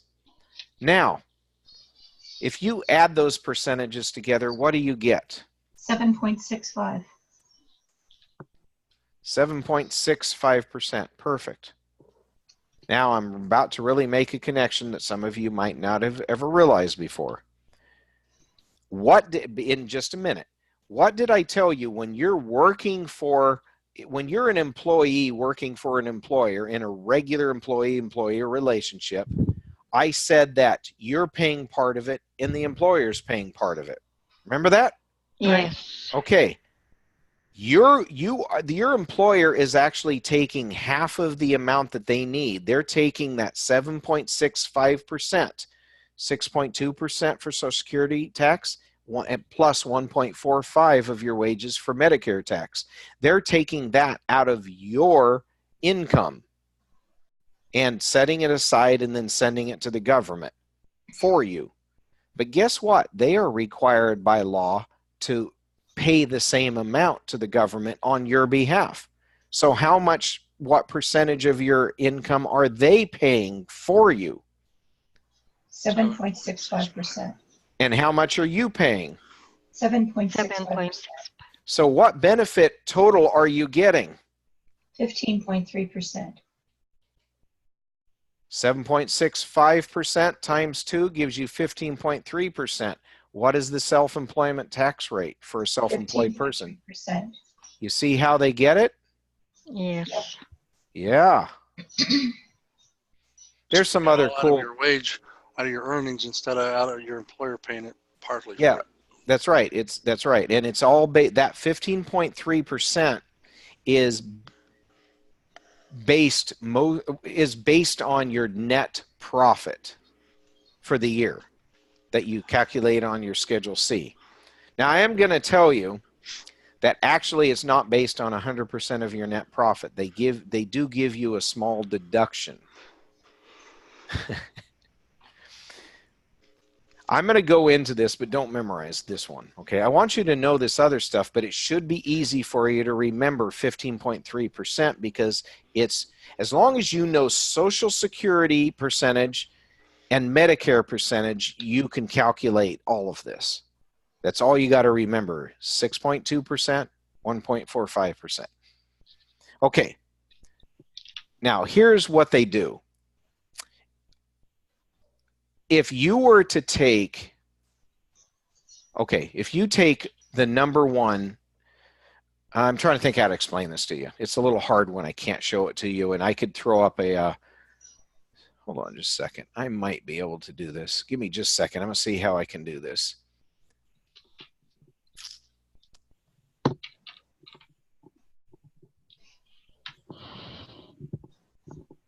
Gabi. No, it's okay. I'm just trying to do something here. That didn't work. Let me try this one more time here. Share. You guys, okay, you guys do see it. Good. So I did a whiteboard here, and the reason I did a whiteboard is I want to be able to show you something. So can everyone see the whiteboard? Yes. Yes. Okay. Yeah, it looks good, James. Okay. So if we have 6.2%, I'm not going to put in the percentages. Plus, and that's Social Security, plus 1.45%. That equals, what did we say that equals? 7.65. 65% times 2 equals what? 15.3. 15.3. Okay, so that's the first piece that I wanted you to see. Okay, now, what is this rate that I'm talking about? When I said they take your net profit times a certain percentage to calculate what they're going to apply the 15.3% to. So actually, I'm going to move this down here. So it's right across from it. So we're going to start with net profit times 15.3%. And that's going to give you self-employment tax. That's right. But this is where it's technically a little bit wrong. It's not 100% of net profit. So I'm gonna add in the word adjusted net profit. That is my word, not anyone else's. Adjusted net profit. How do you calculate adjusted net profit? I'm going to show you right now. Now, everything up to this point, I want you to know. I do not require that you know this because they're never going to get into this. Minus. I'm doing something on my end. Okay. Adjusted net profit means your net profit, your net profit times this number here, 0.9235. You do that, and that's going to give you your adjusted net profit. Okay? So if you were to do your net profit times this, that'll give you the adjusted net profit, and that's actually what you're using to calculate. Oops, that didn't work. I can't highlight now. Let me see. Yeah, you can still see the mouse, though. That gives you your adjusted net profit. So can anyone take a look at that and tell me what that number there might actually be representing? How did they get at that number? I guarantee you already have the information right there on the screen to get at it. How do I get, what is it? Well, for self-employment, it's a little odd, but it sounds like the number you're supposed to have paid out for taxes throughout the year from an employer. Nope. Nope. What's withheld? Okay. That's 7.65. That's right. That's right. Remember, 100%, if we put it in decimal point, 100% equals what in decimal? 0.1 or 1.0. 1.0. 1.00. Okay, Yeah. so we're just going to start there. So 1.00. So if I take 1.00 and minus, what is the self-employment tax, your half of self-employment tax if you are working for somebody? 7.65. 7.65. Somebody do the math and tell me what I end up with.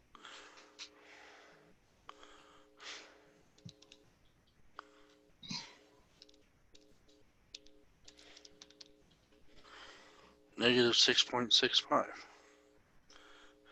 Oh, wait a minute. I'm sorry, I wrote it wrong. That's in percentage. I should have written it as a decimal. What is 7.65% as a decimal? 0.0765. There we go. My apology, guys. I just wrote it wrong on there. 7.65% is written decimal as 0.0765. 1 minus that. Okay. Somebody do the math and tell me if I'm right. You're right. You're right. Yeah, that's how they get it. So really what they do is they take your net profit and they give you a little bit of a break. Since you're self-employed, they're letting you subtract out what would have been paid by the employer. And they do that by saying, okay, well, we're going to subtract out that percentage. This is what you've got to pay on. 92.35% of your net profit gives you adjusted net profit. That times the 15.3% gives you your self-employment tax. That ends up having you get a lower amount saved up in your security account, basically, if you do it that way. Yeah, but you have to do it this way. This is the proper way to do it. This is Okay. actually, now I'm going to see if I could get back to this now. Let me see how I do this. New share. See if that worked. Oh, look at that. I'm getting good, Ryan. So remember here I said You are doing much better, by the way. So remember I said here that a Schedule SE must be attached to Form 1040. Why does that have to be attached? All those calculations I just showed you are built into the form. They don't clearly identify how they get at those numbers, but I've learned that. I kind of wondered. Oh, Garrett, I'm sorry. I didn't even watch the time, but we're wrapping up anyway. So. Oh no, I was saying bye to Amanda. I'm fine. So she said Oh, she had to Amanda, go, so. goodbye. Sorry. We're almost done, but I get it. You can catch the rest of it on the rebound here. So my point is the report self-employment tax. To report it, you first of all have to calculate it on Schedule SE and attach that to your Form 1040. That's why I say don't worry about remembering how I got to that 92%. That's not that critical. I just thought sometimes that's helpful to understand where did they get this weird number. It's related. What is important are two numbers. What are the two numbers that are important that I need you to remember? The 6.2% and the 1.45%. That's right. Because with those, you know what half is your half as an employee and what half is your half. You add them together, which is 7.65%. And if you multiply that by 2, because you have to pay both halves if you're self-employed, that is 15.3. There you go. By memorizing only two numbers, you can come up with two other numbers. And all you got to do is remember the relationship. Okay? All right. So self-employment tax, 15.3%. You have to do a Schedule SE to calculate it. I guarantee you, if you did exactly what I showed you to do on the whiteboard, you would actually get the answer. You'd actually get it. But you still are required to do the Schedule SE, and that's better anyway, so you don't make a mistake. Then you report the amount of tax that you calculate on Schedule E. You report it on the Form 1040 under the Schedule 4, line 57. Am I worried about you remembering the line numbers? No. Just remember the self-employment tax gets reported on Schedule 4 of Form 1040. That's all I really need you to remember as it flows into the 1040. Okay? Okay. And then you get to take another adjustment on the Form 1040. You get to report 1/2 of your self-employment tax as an adjustment on the Form 1040. You actually do it on the Schedule 1, but it's still an adjustment. What was the other adjustment a self-employed person might be able to take? Health insurance. Health insurance, that's right. So here's another adjustment. All right. What do you do with married taxpayers that own a business together? By default, they are going to be considered a partnership. There's two ways to get to a partnership: by being considered by law to be a partnership, or they actually go together into business and declare themselves to be a partnership. In either case, you have to file a Form 1065. What is that? That is a partnership tax return. So in other words, if you have a partnership, that partnership has to file its own separate tax return as if it was a separate human being. It's not considered a human being. It's considered a separate entity, much like human being. Okay? So if two taxpayers own a business, by default, they're going to be considered a partnership, which requires them to file every year, file a tax return just for the partnership on a Form 1065. There is an exception, though. They can elect to be taxed as what's called a qualified joint venture. A qualified joint venture allows each spouse to report their half or their respective amounts of income and expenses set on separate Schedule Cs. So, for example, husband and wife are running a business together. They are considered a partnership, but they elect to be treated as a qualified joint venture. What that means is each of them do their own separate Schedule C as if they are each running the same business, and they each take their own part of the income and expenses. They can choose what percentage they take of them, meaning they can choose to divide everything 50-50 or 75-25. They can choose how they want to divide it, but it still has to add up to the total amount of income and expenses. Okay? But they have to choose it, and the way they choose it is by doing separate Schedules C. Why would a person maybe want to do this? Maybe they have unequal expenses. Maybe they have unequal expenses. Yeah. There's a more basic reason. That has to do with more personal, less business. Let's say, go ahead. Maybe different percentages of interest in the company. Well, it's not really a formal company. They can declare whatever percentage they want. You're not wrong. I'm just saying they could do it however they want anyway. Let me give you the answer. Let's say husband and wife are both working the business together. If they do a Schedule C as only one of them or the other one of the spouses is not getting any self-employment tax, which means they're not getting any credit for Social Security. Medicare and Social Security. That's right. That's a pretty bad deal if say spouse one and spouse two, that it all goes under spouse one and spouse two suddenly is left without any Social Security credit. That's not good. This would be a way to make it so that it's even between them. So that's a big reason why they do it.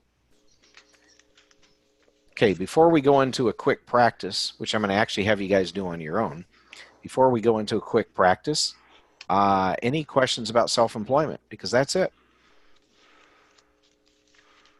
Okay. But they can still file one Schedule C. No, they have to file separate Schedule Cs if they're a qualified joint venture. They each, spouse one files a Schedule C with his part of the income. Spouse two files a second Schedule C with her part of the income and expenses. Each one has to file a separate Schedule C, even though it's on the same business. They're both filing a Schedule C as if they both own their own businesses. That's what they're doing. But if they are filing jointly on the 1040, you will just add the Yes. incomes on Yes. the Schedule C. Okay. That's exactly right. But because they have separate Schedule Cs, Yeah. they can calculate separate self-employment. They can calculate separate self-employment tax. So they both each underneath their own Social Security numbers get credit for some of this.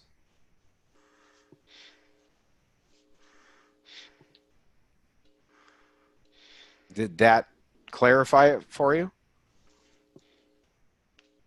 But the self-employment tax on the Form 1040, it will be, It still gets added together and reported as one self-employment tax, but on the Schedule SE, there's going to be a separate Schedule SE for each person. So okay, yeah. the wife is going to get half of the credit, and the husband's going to get half the credit. Okay, okay. Does that clarify for you? Yes. Okay. So let's do a practice. Here's the thing, though, guys. You've already got your Schedule C that I sent to you. This is homework for the next session. Okay. How can I print this page? Well, what I'm going to do is when we get done here in a minute, I'm going to push this out to you. Okay. I'm just going to push out this presentation to you, and you can go right to it and pick it up. How does that sound? Okay. Okay. Okay. So I just want you to know, I want you to do a Schedule C. I've given you all the information. I've even, I'm not including anything that I haven't given you. So this is going to be fairly simple for you. Okay. But I just want you to have hands-on practice dealing with it. So that's the end of self-employment. Now, if everybody will give me another 5 minutes, I want to do an introduction to rentals, and we'll get into a little more detail on rentals next session. Okay? Is everybody on board with doing that? I only need 5 minutes for what I'd like to do because it's so simple. Does anybody have any objections to this? Let me ask that, and it's okay if you do. Okay, I don't hear any objections. So here we go. Rentals. This is a general overview. You handle rentals very much like you do self-employment. Think of a rental return with a rental in it, and I'm talking about like a house rental. Think of a rental as a self-employed business, but it's a special kind of self-employed business.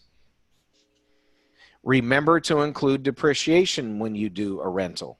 Remember, rental property, you get to depreciate the house. Do you ever depreciate the land that the house is sitting on? Never. That's right. Okay, so remember to depreciate the rent, include depreciation on the rental. You depreciate the house.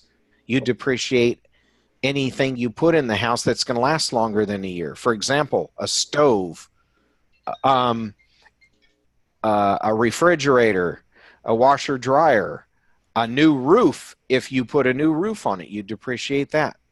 Things like that. Okay? And you calculate it on a Schedule E as an echo. What schedule did you use for self-employment? C. C as in Charlie. Schedule E is similar. The first page of a Schedule E is somewhat similar to a Schedule C. It doesn't look exactly the same, but it's doing the same thing.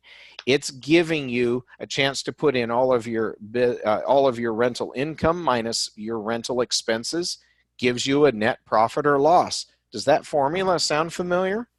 Mm-hmm. It's the same thing. Now, there are some special limits that we got to talk about. If you have a loss, there are 2 limits. So if you do it and your expenses are more than your income, there are some limits that apply. There are 2 limits. The first one is the at-risk limit. That means you can take a loss only up to the amount you are at risk of losing your investment. So if you have a loss of $5,000 for the year, but you're only at risk $1,000, you can only take $1,000 of a loss because that's all you've got at risk. Okay? So the at-risk limit says you can only take a loss up to the amount you are at risk of losing your investment. How would you only have $1,000 investment in a rental property? You're not likely to. Okay. You're not likely to, but I understand what you're saying. I just wanted. Yeah, I know. Simplified example. Since you brought it up, Garrett, let me give you a more realistic example. Let's say you and I decided we're going to pool our resources and buy a rental property. Let's say we both put $25,000 into a fixer-upper, and we've owned this for several years and taken several losses on it.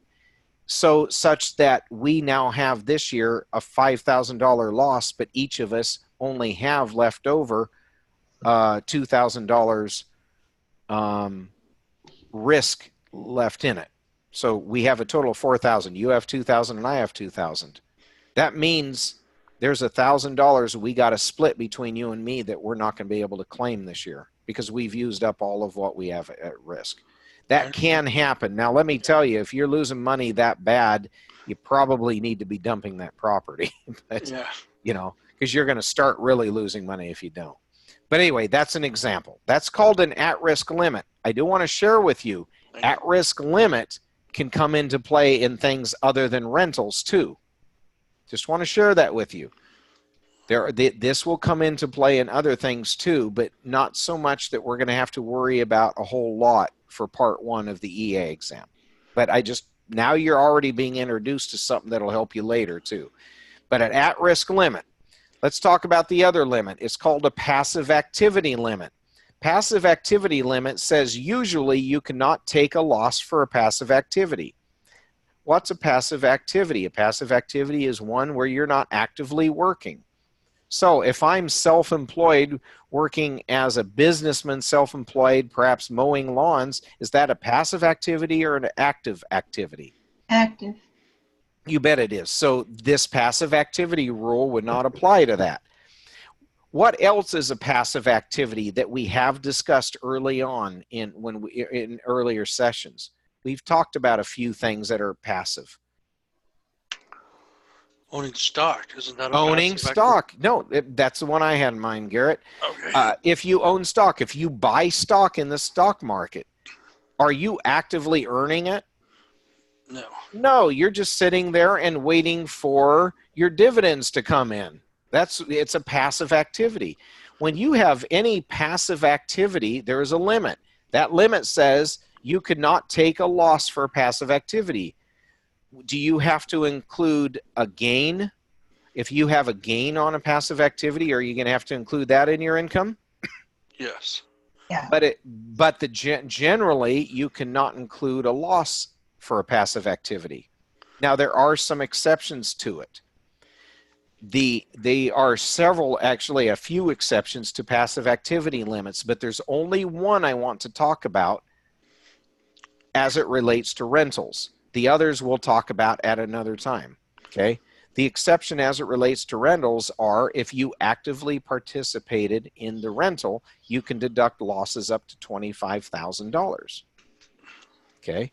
So I know what you're thinking because I remember thinking, well, it's a passive activity. How can I actively participate in a passive activity?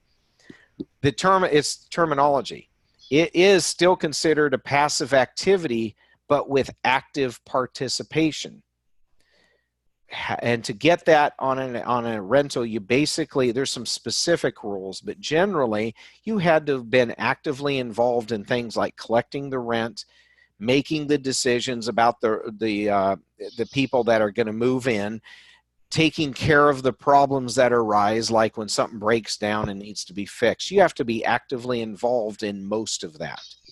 If you are, it's an exception to the passive activity limit, but you still can only deduct a loss up to $25,000 in 1 year. What happens if you have a $26,000 loss? What's the maximum you can take in the year if you actively participated? 25,000. What happens to the other $1,000? Can that carry over, or you just have to? No, that's exactly right. It carries over, or in other words, carries forward to the next year, and you might be able to use it next year. Yeah. Okay. And guys, it really is that simple. That's how simple a rental is. If you understand self-employment, that's pretty much it. Now, next session, we are actually going to get into a little more details on rentals, because there are a few more details that are covered underneath one of the company prepared sets of slides, which are the ones that I have most of my problem with, because while I've gone through them, I forget at times to update things. But we're going to go through those because I want you to see what's involved with a little bit more detail in rentals and how to report it.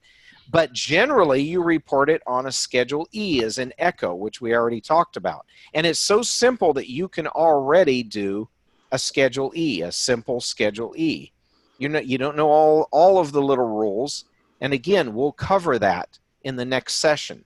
But you can do page 1 of the Schedule E. So I'm going to ask you as homework to do Schedule E for Jack here. And again, you'll have this as part of the presentation when I push it out to you in just a minute or two.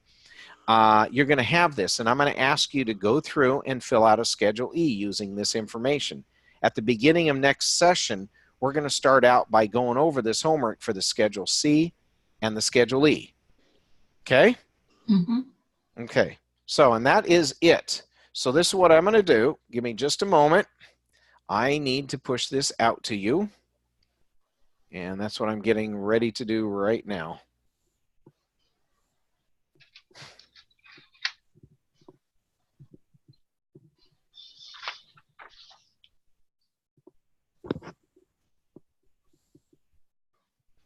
There it is. Everyone, please just save that. Don't print it. It's too many pages long, but save that.